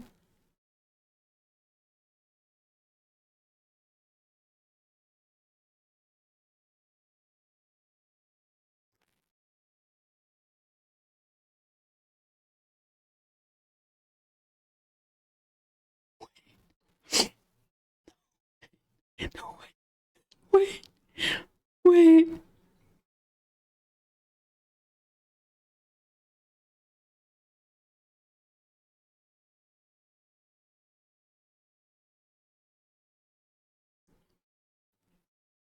No, there was. Oh, give me a second.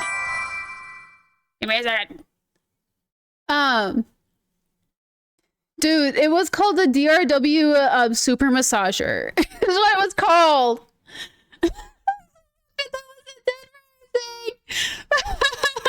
It was like a hand chainsaw, and then like there's at the end.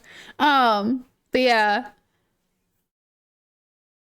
But Saints Row probably but yeah, no, Saints Row 3 had a weapon like that. Definitely did. That's really funny. I never actually did play Spyro. So I was a Crash Bandicoot kid. I didn't touch Spyro very often. Like, I've seen people play Spyro. I had friends who liked to play it. But I don't know. I just kind of missed out on that. I was like, I had Crash Bandicoot. I had Banjo-Kazooie was another one I played. Ratchet and Clank. Like, I played like games like that. It wasn't because I didn't have it. We had it on the GameCube, but I don't know. I just never played it. It just never seemed it just didn't seem interesting to me. It was like, it just seemed like a reskin of like a bunch of other games I already played. So it just didn't stand out to me, which I know I know that's a sin. I know it's a gaming sin. I'm aware, but it's like, I don't know. It just never called to me. Yeah, you know, it's really funny.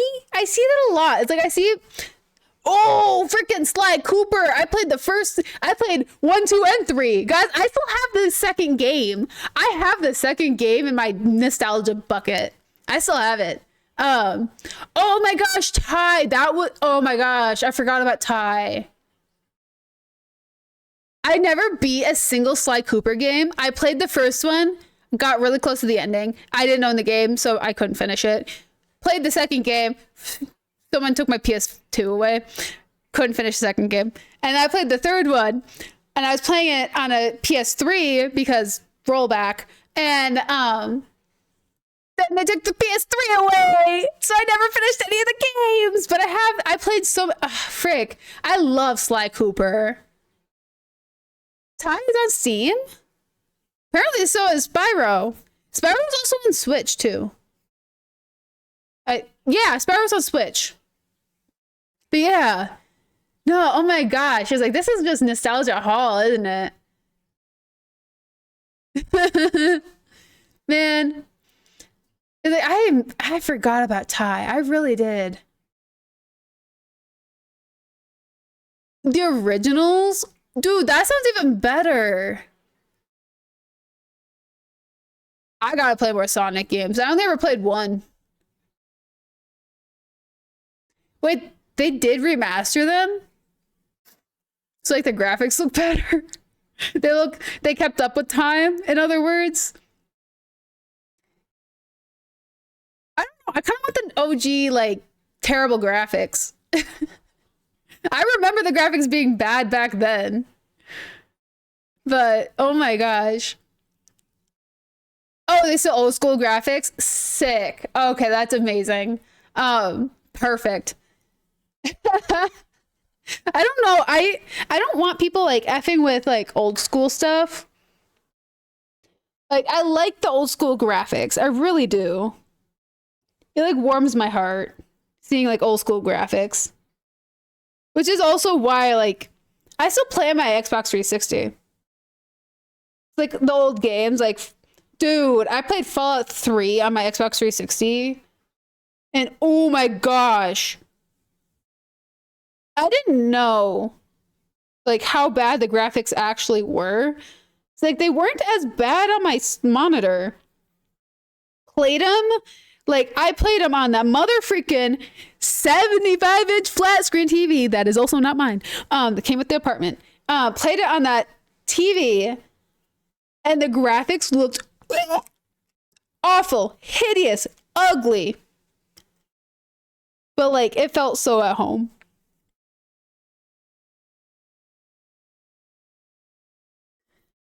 It was like I did like Animal Crossing a lot on the GameCube.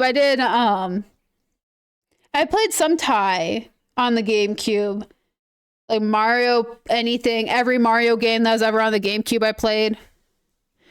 You know what I want to do? I want some of Luigi's Mansion. Dude, my Xbox is holding on.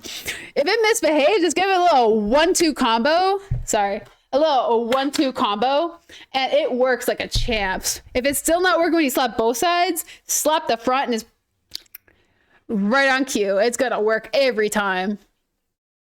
Dude, oh my gosh, Super Monkey Ball? Dude, that's a callback. I loved Super Monkey Ball.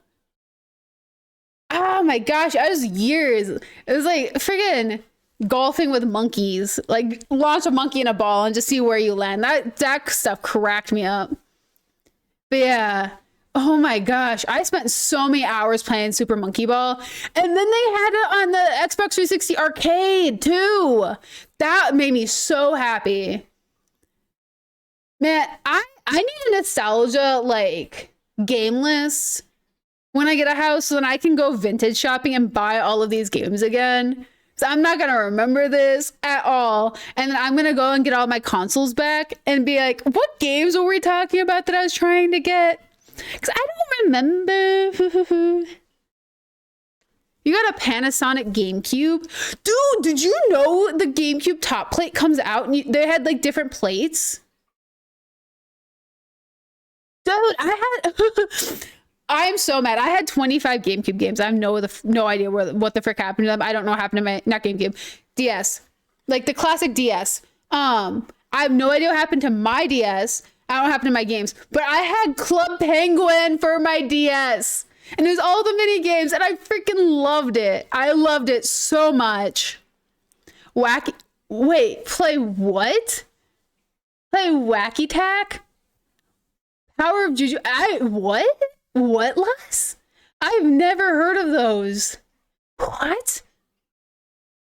You've been at the gym this whole time? Tack? Dude, that's impressive, actually.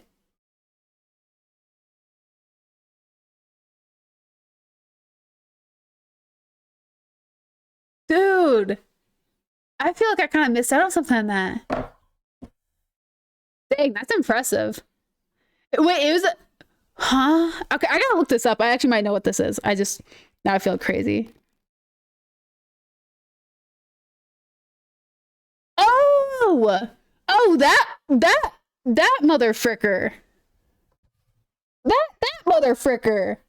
It's not focusing on me. Come on. You don't want to? Whatever. I don't know. That mother fricker, it doesn't want to focus. That dude, yeah, I remember that. Actually, I do remember. I never played the game, but I watched the show. Okay, thank you. Cobweb's gone. Oh my gosh. Dude, I would freaking cry. If I had a kid, big if I had a kid, one, it would be an accident. Quote me if I ever have a kid. One, it would be an accident. Two, if they ever play a console, I'd be like, what the frick is that? And I'd be like, mother fricker, that is my pride and joy. Don't mess with it. And I would say that to their kid. I'd say that to their face. I will freaking say it to their face. But yeah, no, oh my gosh. But yeah, no, Jimmy Neutron. Clip that for a future child. So when her future child ever acts up about a vintage console, you can show them that and be like, plot twist, mother fricker. Dude, the Jimmy Neutron game. Dude, a lot of this makes me feel really old, actually, and I'm probably not. I'm not even the oldest one here, I don't think. Oh. However, dude, I'm gonna have such a thick vintage console collection. Wait, there was a Fairly Odd Parents game? I never had that one. Now I'll have to ask what it is if you buy. I'll have the consoles. I will have them. I'll have a PS1, PS2. I will not have a PS3 because I don't see the point in PS3s. I feel like that was a forgotten child. I have a PS4. I will get my GameCube back. I will have a DS with all of my games. I will have my Atari back. I will get all of my consoles I ever owned. I will figure out how to frick to get the Recall Xbox back.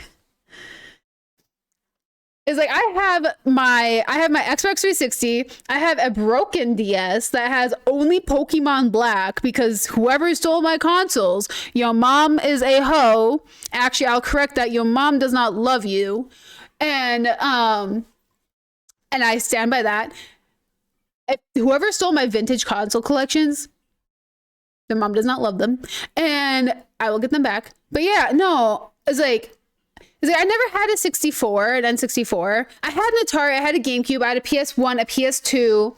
I have my Xbox 360 because it was broken at the time, so they didn't take it. And guess what, mother fricker? Gave it a little 1-2 combo and it works just fine for me.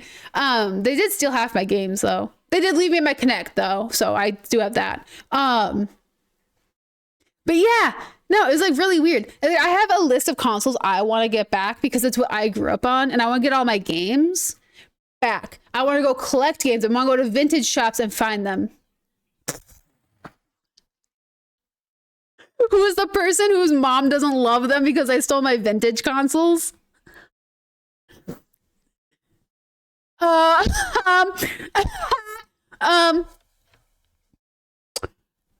disowned family member.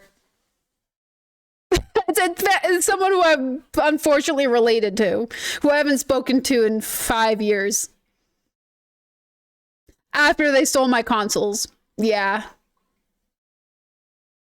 Burger King games? Dude, I had Clone and Clad, N+. I had, like Castle Crashers, which is also on the Switch, so I mean, that's pretty cool. No, I know who they are, and I know their mother doesn't love them. Which is really cool to say. However, it's a fact. Well, he also doesn't claim her as his mother, so I mean... So, yeah, it's kind of mutual at that point, but still. No love from mom, however, he disowned mom too, so... So, yeah. But, no, it just means I get to... Wait, what? Huh? Tamed? What? They're getting it's getting a DLC? Holy frick. Dude. What? I'm checking on this right now. What?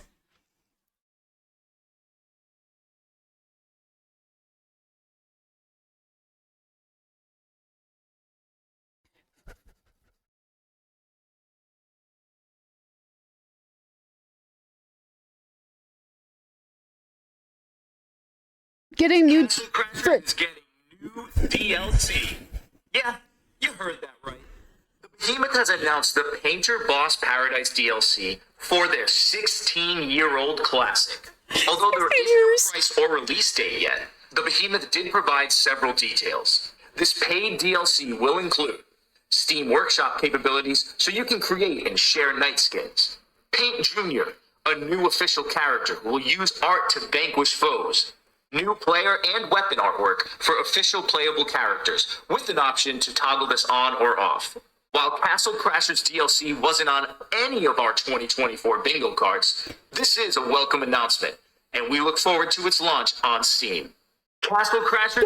Dude! What the fuck? also didn't know that was gonna be real. That scared me. Holy frick! I didn't think it was getting a DLC. That's sick. Have the wacky adventures of Ronald McDonald. Dude, I did know about the Ronald McDonald show. I didn't watch it, but I knew about it. I had friends who watched it. Dude, that's sick. Yeah, it was like, I have it on my Switch. I played it on my Switch. Is what I play that game on. Holy frick, that's sick. I didn't, like, paint skins? Dude. Had a TV show. The wacky Ronald Adventures of Ronald McDonald was a really old show, yeah. Oh, dude, there was this really creepy, I don't remember where I heard about this. Oh, actually, I think it was on Film Theory, maybe. It was this really weird, like, localized news television show that involved, like, this guy who did, like, finger puppet whatevers. And he would have this, like, sweepstakes that he'd invite children to come be on the set of the show and play characters. And, like, he would, like, abduct them and, like, do questionable things to them. It was so weird. I don't know why, but that made me think of it. Think of that. But yeah. Super twisted things. I'm sorry. Ronald McDonald is super creepy to me. He gave me a slight fear of clowns. So now whenever I think of Ronald McDonald, I think of this really twisted dude who did like Sacco. Not Sacco. Sacco's a Bo Burnham thing, but still. Basically, but yeah.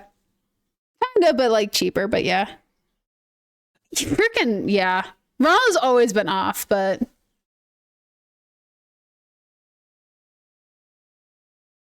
Oh, that's so cool. I didn't know Steam allows you to do that. I know the game It Takes Two allows you to invite people who don't own the game. Ubi! Ubi! Yeah! Ubi, motherfricker! That creepy thing! I don't remember what the ending was, but it was like super effed up. It was Ubi!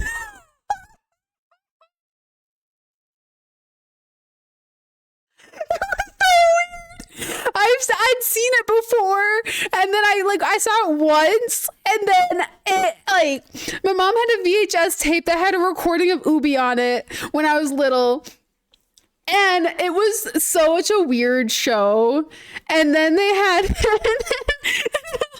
years later, I'm watching a Film Theory thing, and that pops up. I'm like, why is this so familiar? I asked my mom, she's like, oh yeah, Ubi? She's like, I watched Ubi when I was a kid. He's like, I thought you'd like it. That much she was she was like a teenager or something. I don't know how old she was, but she watched it and had it recorded onto a VHS. And she's like, I want my kids to watch it. And then I like sent her the video. She's like, oh, yeah. Ubi was so freaking effed up, man. The creator like got arrested or something. It was so weird. Oh my gosh. But yeah, no, there's a ton of games actually on Steam that allow you to do remote play together.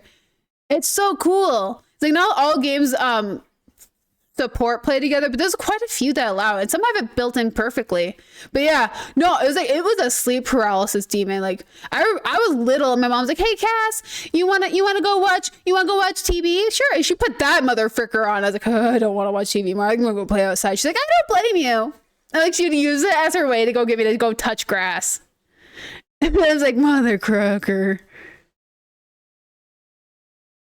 I can if you guys are in my Discord, I can definitely find the clips and I can definitely put them somewhere in Discord if you guys want to see that. But yeah, but frick, it was like super like 3 a.m. It was 3 a.m. nightmares is what that was. It was like some kids wake up to the George Lopez theme song, you know. Other kids woke up to Ubi. It was so twisted. Like the show was just kind of off, and then the like story, and I was like, oh, okay, this makes sense. Like immediate existential dread. You just need to sit there just. What did I just watch? I'm okay. Ubi won't get me. It's okay. Yeah, no, but I can definitely like put Ubi clips in Discord if you guys want to know exactly what that was. and maybe even find a video that explains what Ubi was. Because I'm just that nice, guys. Yeah, my mom never let me, like, we weren't allowed to have TVs in our bedroom, which is like really bizarre now because I have to have a TV in my bedroom because I live in a studio. But it's like Ubi was a public broadcast, was a public whatever. That's the twisted part of it too. It's like it was a public broadcast. It was weird. It was so weird. But yeah. No, and it was just like ugh. No, I don't remember. I don't know what channel it was. I don't anymore. So last year I had a 2-bedroom house and I recorded in I had a studio in there, and then I ended up having to move because of life circumstances. So I moved into an apartment. Except for it was a really questionable apartment. The water wasn't drinkable. The apartment wasn't finished. The walls were paper. Stream could pick up if my neighbor sneezed. And then of course I had no privacy because anyone who came to work on the building thought that my apartment door was to the entire building and would bang on my door until I opened it to tell them to go away. So I ended up getting out. So now I rent a studio apartment and I am using the cheap rent here to save up to buy my land so that I can build a house or drop a house on it. Cause I don't think I'm going to it's going to be custom, but it's going to not be built on my property, if that makes sense, which is also a faster process, believe it or not. It's called getting a modular home. They build it in a warehouse and then they transport it. If you guys have ever seen a house transported on the back of a semi, that's a module house. And it's being brought to a property and it's going to be dropped down. And then it's going to be, yes, Frog, do it. I'm doing the same process. Manufactured homes and modular homes actually come from typically the same companies. So you can get a house pre-built and it can get dropped on your property wherever it belongs. And they'll finish putting it together, sealing up the cracks and everything and finishing construction there for you, which is kind of cheaper. Like if you buy a plot of land, like me and Frog are doing, apparently, buy a plot of land, then you get either a modular home like I am or a manufactured home, or you can get a kit house. And a kit house is that you order the blueprints and everything and the supplies, and then you either build it yourself or you pay a contractor to do it. Yeah, you could also buy a house off Amazon. However, if you live anywhere with colder climates, it's not going to be your best bet. But yeah, it's like the best bet right now. The cheapest bet is, okay, so fun fact, guys, I worked in real estate. My knowledge applies to Minnesota. I can't speak for any other states. However, this is going to be a basic umbrella. The best idea in this immediate climate, because of how crazy prices are right now, and like people are pushing the prices up more and more and more because of what they think the house is worth versus what the house is actually worth. It's making it really hard to buy a house. So typically the easier way to go about it is buying a plot of land. However, preferably do this in cash, which is the hardest part. Buying a plot of land in cash. Therefore, you can use the land as the down payment for either getting a construction loan or down payment for the modular house, manufactured home, the kit home, whatever, using it as a down payment for all of that. Because instead of having to have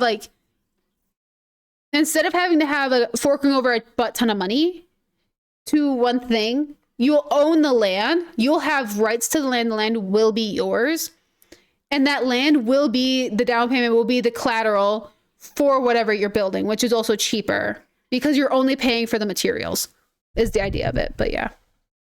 No, but going to Zillow is a nightmare. However, knowing what I'm doing, it makes me feel a lot better.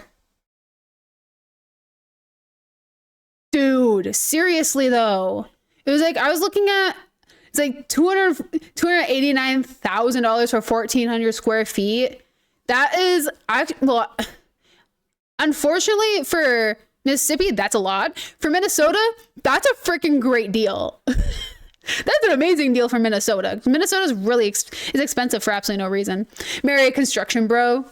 I don't need to marry a construction bro. I got my dad. He can build a house. He knows people. I got an army. I got a big family. We got people. Yeah, it was like Minnesota. It was like 289,000 for 1,400 square feet. Oh, that's beautiful. 1,400 square feet around here ends up being around like $350,000. However, unfortunately, because of inflation, it usually pops up to anywhere from 350,000 to 400,000 because people are unfair. But yeah. Yeah. But it's like, marry a femboy. Dude, that would be fun. That would be fun, actually. Marrying a femboy would be kind of sick. But, I don't know. I think we could share a closet. Would anyways. The crematorium. Oh, I know a place. Used to be a church. I'm dead serious. However, don't. I wouldn't move there. I hear rent's expensive there.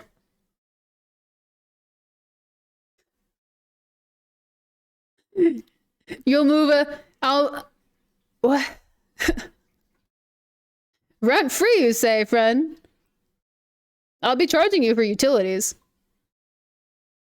I don't know what utilities my land will have because of how I'm building it, but I will charge utilities.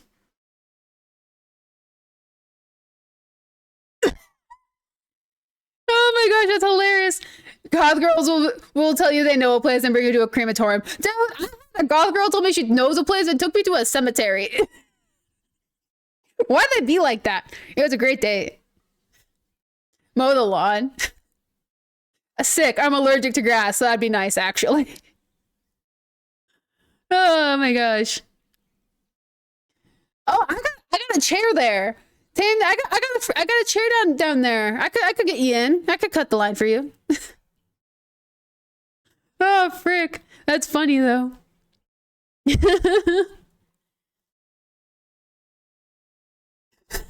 Dude, freaking, you know what's hilarious? So, me and my sister, we don't look alike at all, actually. So my sister's a goth girl. And she bought a house 1 block away from a cemetery. That was the deciding factor of her house, was because it was so close to a cemetery. Like, frick. That's hilarious. And then I was renting a house. And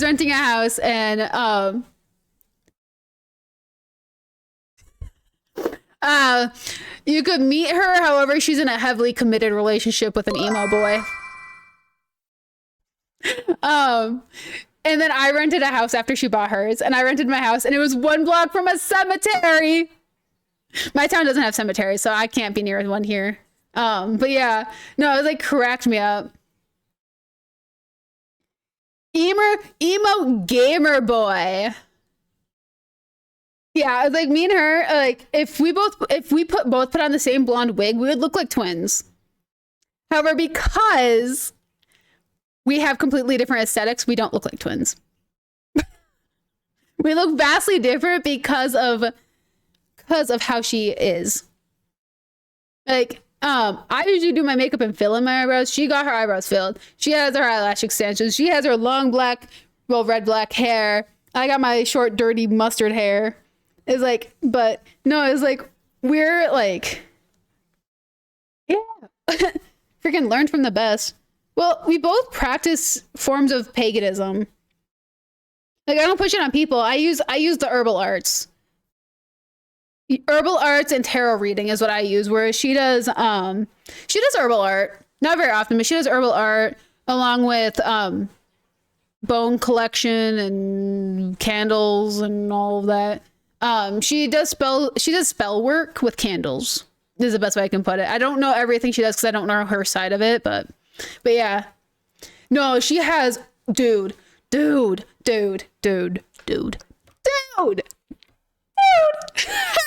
So I collected about 3 deers worth of bones for this girl. I bet, dude. Three deer. I found bones of 3 deer, and I decided to bleach them for her when I lived in a different when I was on a hiatus for like an 8-month hiatus from streaming years ago. I was bleaching the bones in my sink, which never bleach bones in your sink. If you're bleaching bones, do it in a bucket. Why? Because sometimes the teeth can fall out.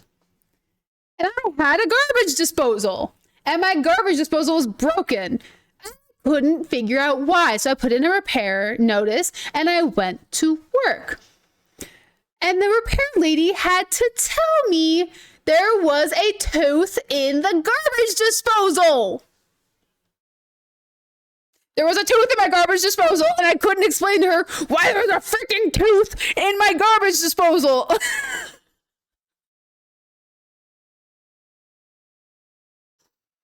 Oh my gosh.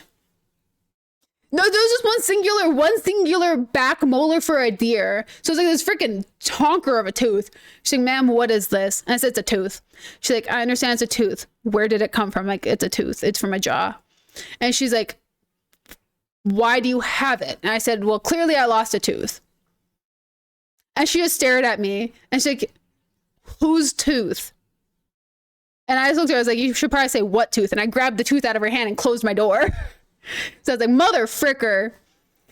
It was such a hard explanation to have.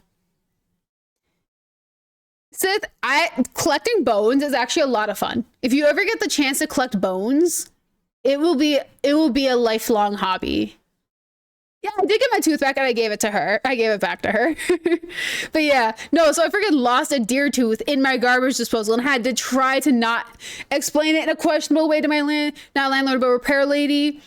So it wouldn't get back to my landlord that I lost a tooth in the garbage disposal. Now I don't bleach bones in the sink anymore because I learned my lesson. Dude, it's so much fun. Like, go get lost in the woods and you'll find so many bones. I found a deer antler once. In the midst of the 3 deers, I found a little antler. But yeah. Jeez, you found a bull skin? Bull skull? A bull skull. A freaking honking bull skull? Jeez. Oh yeah!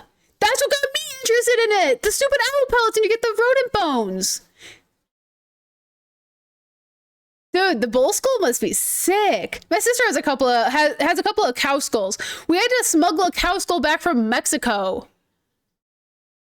Do you know how hard it is to smuggle a cow skull from Mexico onto an airplane?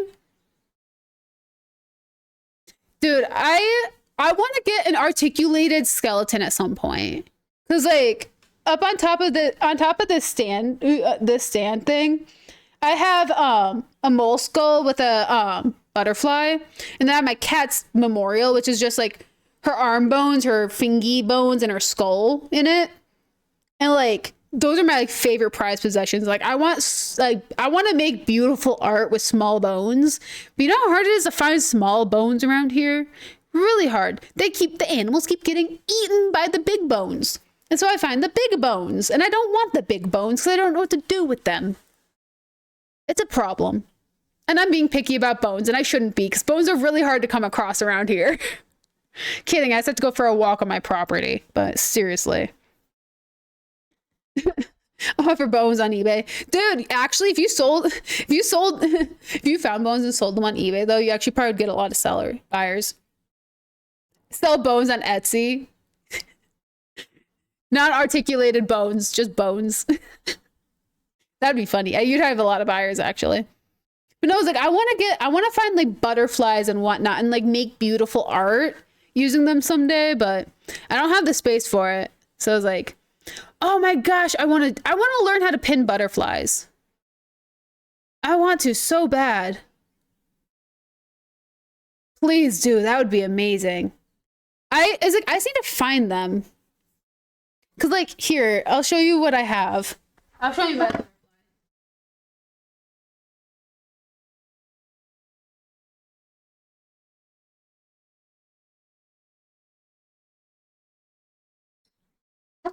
It is. I bet it is. I have. This is. Well, it's technically a moth, but But yeah, it's like I have this moth that's on this skull.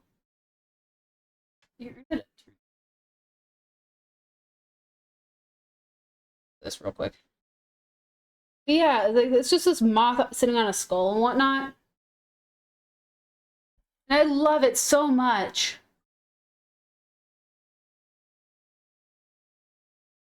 Oh no. Tame, what? What about amnesia involves bones? Am I gonna get eaten by bones? Because I already had to throw broken limbs in amnesia. Oh, I'm scared.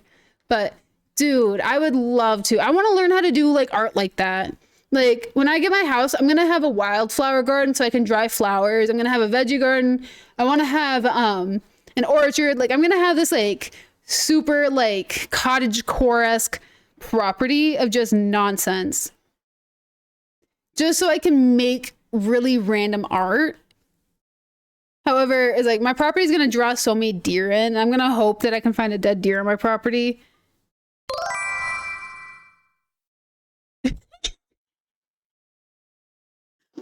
It's like it would be a great life to have. We're both planning the same life. That's amazing though. That's hilarious. It's a plot of land, manufactured home. We're gonna have I want to get a greenhouse. Like I want to get a big old greenhouse in my backyard to have like my vegetables growing year round. I was thinking about getting chickens, but I don't know right now because they're like huge, very high maintenance. But yes, John, I'm getting fruit trees. I want to get a couple of apple trees. I want to get a pear tree, maybe some peaches, peach plum, one of those two. Like I want to get as many fruit trees I can possibly have in my state so I can just grow fruit and I don't have to pay for it very often.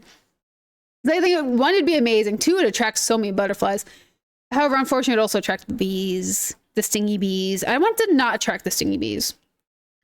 But it's like I am so excited for when I own this land to be able to do all of this. Avocado trees are so I almost grew an avocado tree actually. They can't live outdoors in Minnesota because of our harsh climate. One, it isn't consistently hot enough for them, so they'd have to be an indoor tree. But I do know how to grow an avocado tree from a pit. I did get it started and I gave it to my mom and it died. But I got it started. Like I had like from the pit, it had like a growth, like a stem that tall. Like it was a grown sapling that just needed to be planted in the ground, and I don't know what happened to it after that. But I don't eat avocado very often, but I think it'd be fun to have an avocado tree. Just to be able to hand a person an avocado and see if they say the right words, you know? Here, have an avocado. An avocado. Thanks. But yeah.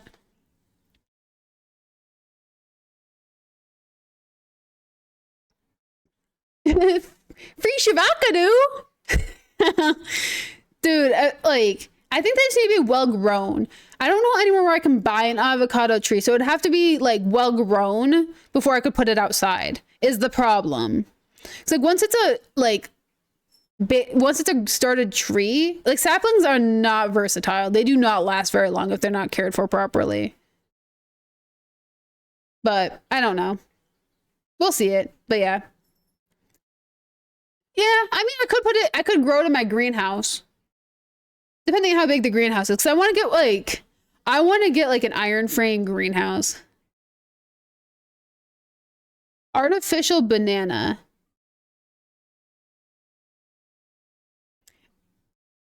I could not pick it out of a crowd. I think I do. My brain is telling me I do, but I don't recognize this. I don't remember the smell. Whenever I think of artificial banana, I think about plantains. And I don't know why. Hi, Cheshi. Oh, Chicken, you're awake. You're like, Mama, you need to be off camera. Look, I found a chest. I'm gonna build my house like I do in Fallout 4. I'm gonna build my house like I do in Fallout 76. Fallout 4, I get super ghetto really fast. This is Cheshire. He's my mascot. Isn't that right, Chesh? He's a 20-pound cat. He's a freaking big cat. He's heavy. He doesn't want to be held.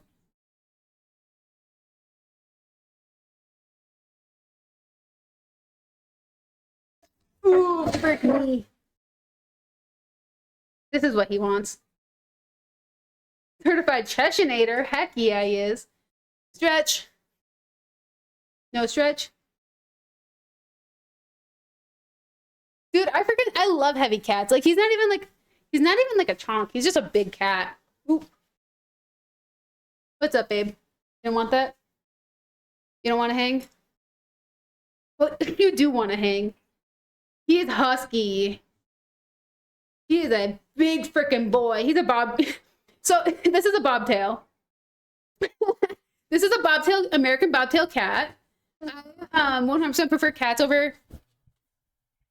I 100% prefer cats over kids. 100%. But yeah, this is an American bobtail. His tail's just a little bit longer than normal cats of his breed. But yeah. No, like, I'm just excited. Like, I am completely content living. Hey.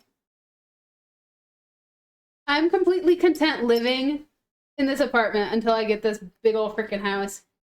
He's hanging. He's vibing. He'll come up if he wants up. Oh, you want up? Or you just...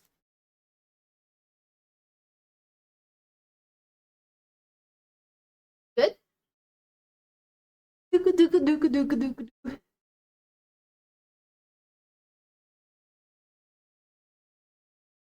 Yeah. No, he's trying to tell me that I'm supposed to wrap up. Considering I am dooka dooka dooka dooka dooka doo. He's actually enjoying this. Dooka dooka dooka dooka dooka dooka dooka doo. Dooka dooka dooka doo. He's trying to tell me it's actually time for me to wrap up. So he's trying to tell me, but there you go, babes. There you go, my big boy. But yeah. Dude, I love heavy cats. As my cat Nala, she was in the pride of her days, she was 20 pounds just like Cheshire, and it was really funny. Like, I would pick up her and then I'd use her as a weight to see like how big Cheshire was getting. So fun fact, guys. For those who don't know about Cheshire, he was a surprise cat. I am so freaking excited for my future. So Cheshire was, I'll tell you guys a little bit about what Cheshire was. He was a surprise cat. I had a 2-day notice that I was getting him, and we didn't know what kind of cat he was. The owners didn't know what kind of cat he was because the mom was a tabby. The dad was an American bobtail. They didn't own the dad. There was a farm cat. His mom was a farm cat.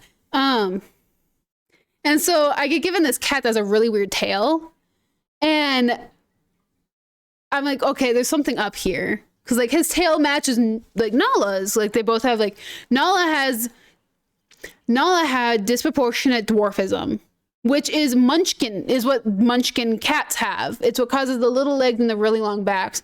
So she didn't have, like, the little legs because she wasn't bred to be this. But she had the really long, unsupportive back with the weird tail. Cheshire, his tail was the same length. Like, his tail is, like, 3-4 inches long. But anyway, so I like spent a really long time trying to figure out what the frick he was, and then one day I got the picture that dad sent to me. And my sister's like, he's an American bobtail. She's like, we got American bobtails. I was like, oh. So I did some research, and American bobtail males are massive. So I like started using Nala as a weight to be like, where is he? And that moment they both hit 20 pounds, like, it feels like I'm holding the same thing. I was like, this is crazy. But fun fact, where's my litter box? It's actually my closet. So I keep my clothes in my bathroom, and I have the cat's litter box in my closet.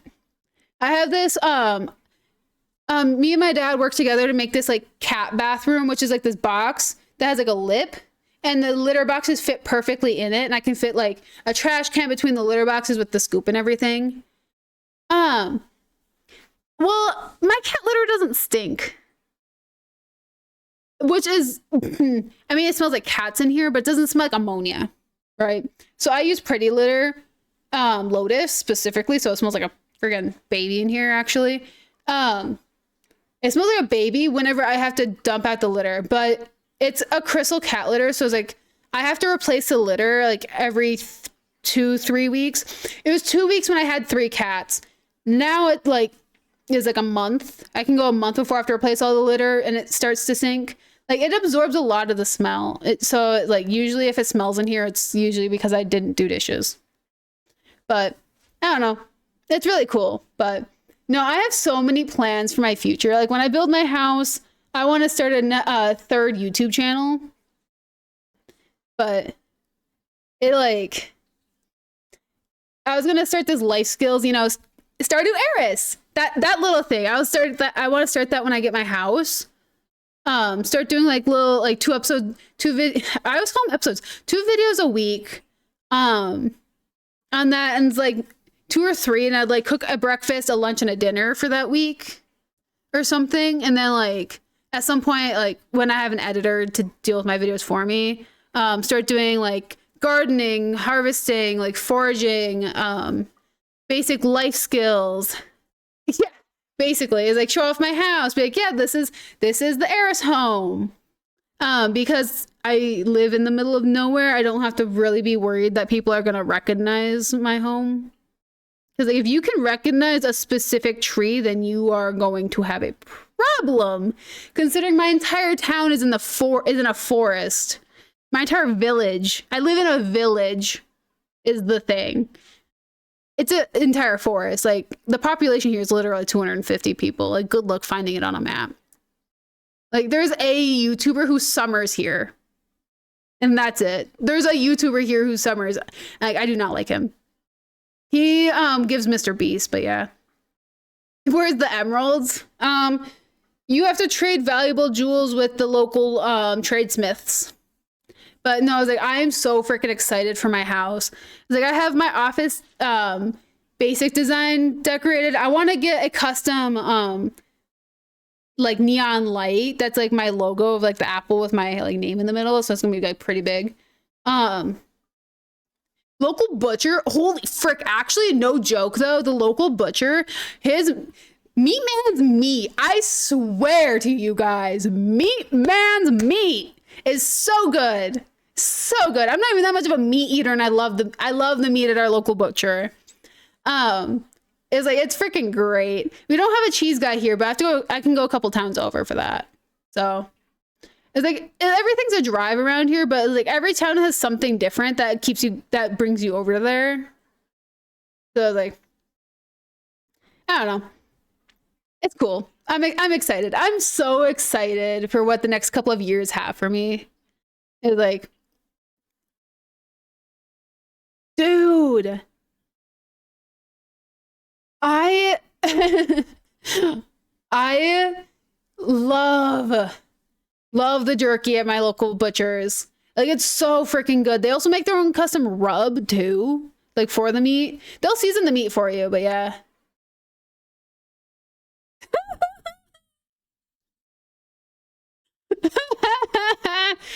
Hold up. What? Oh my gosh, that was funny. Anywho, I have now gone an hour over. Dude, they're so patient, so kind. Like if you don't know anything about it, they'll tell you exactly the best way to cook your meat. No, you are all good. I couldn't cut off at any point. I'm just surprised I went an hour over. I still have to do the poll for Friday. Like they will tell you the best way to cook it, how much each serves, like what rubs you could do with it if you want to season yourself. I got you, bro. best way. Freaking actually, he said that to me once. I wish I was kidding. That's something that my local butcher has said. And then he chuckled and he said I meant tenderize. Sorry. And then went on with his conversation because he forgot he's talking to not one of the bros. Freaking dude, I went in there. I bought a $50 not 2 pound, $50. It was like a 20-ounce steak from him. It was this California try something steak. $50 for that. Holy frick. Also, cut like butter. Tasted like gold. It was the best thing I've ever spent. It was a Father's Day present for my dad. Cause like he was like getting into his smoker thing. It like cut so smooth. It was great. It was amazing. I had him season it for us because I was like, I don't want my dad to ruin it and then be mad that I bought him bad meat, you know? So I had the guy season it and everything. Yeah, cut like butter, you know, smooth. There's whoosh. Like immediately it folds over. Like you've seen those commercials. Like it was glorious. I had like a bite of it because I felt bad. I wanted my parents to be able to enjoy that on their own. So like I took a bite of it because I wanted to see how well it tasted. What's a cut like butter? Cuts like butter.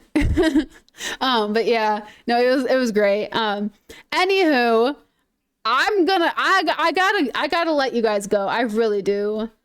It has been a moment, and now I gotta go find some Ubi videos. I gotta go put up a poll. I got stuff I gotta get done for you guys. So I will let you guys off here. Thank you guys so much for chit-chatting and humoring me for an extra hour of our night. I will see you guys on Friday for our Fun Day Friday. Whatever game wins in the Discord poll. But until Friday, guys, be good, behave, stay out of trouble, and don't get caught. And I will see you guys on Friday. Bye.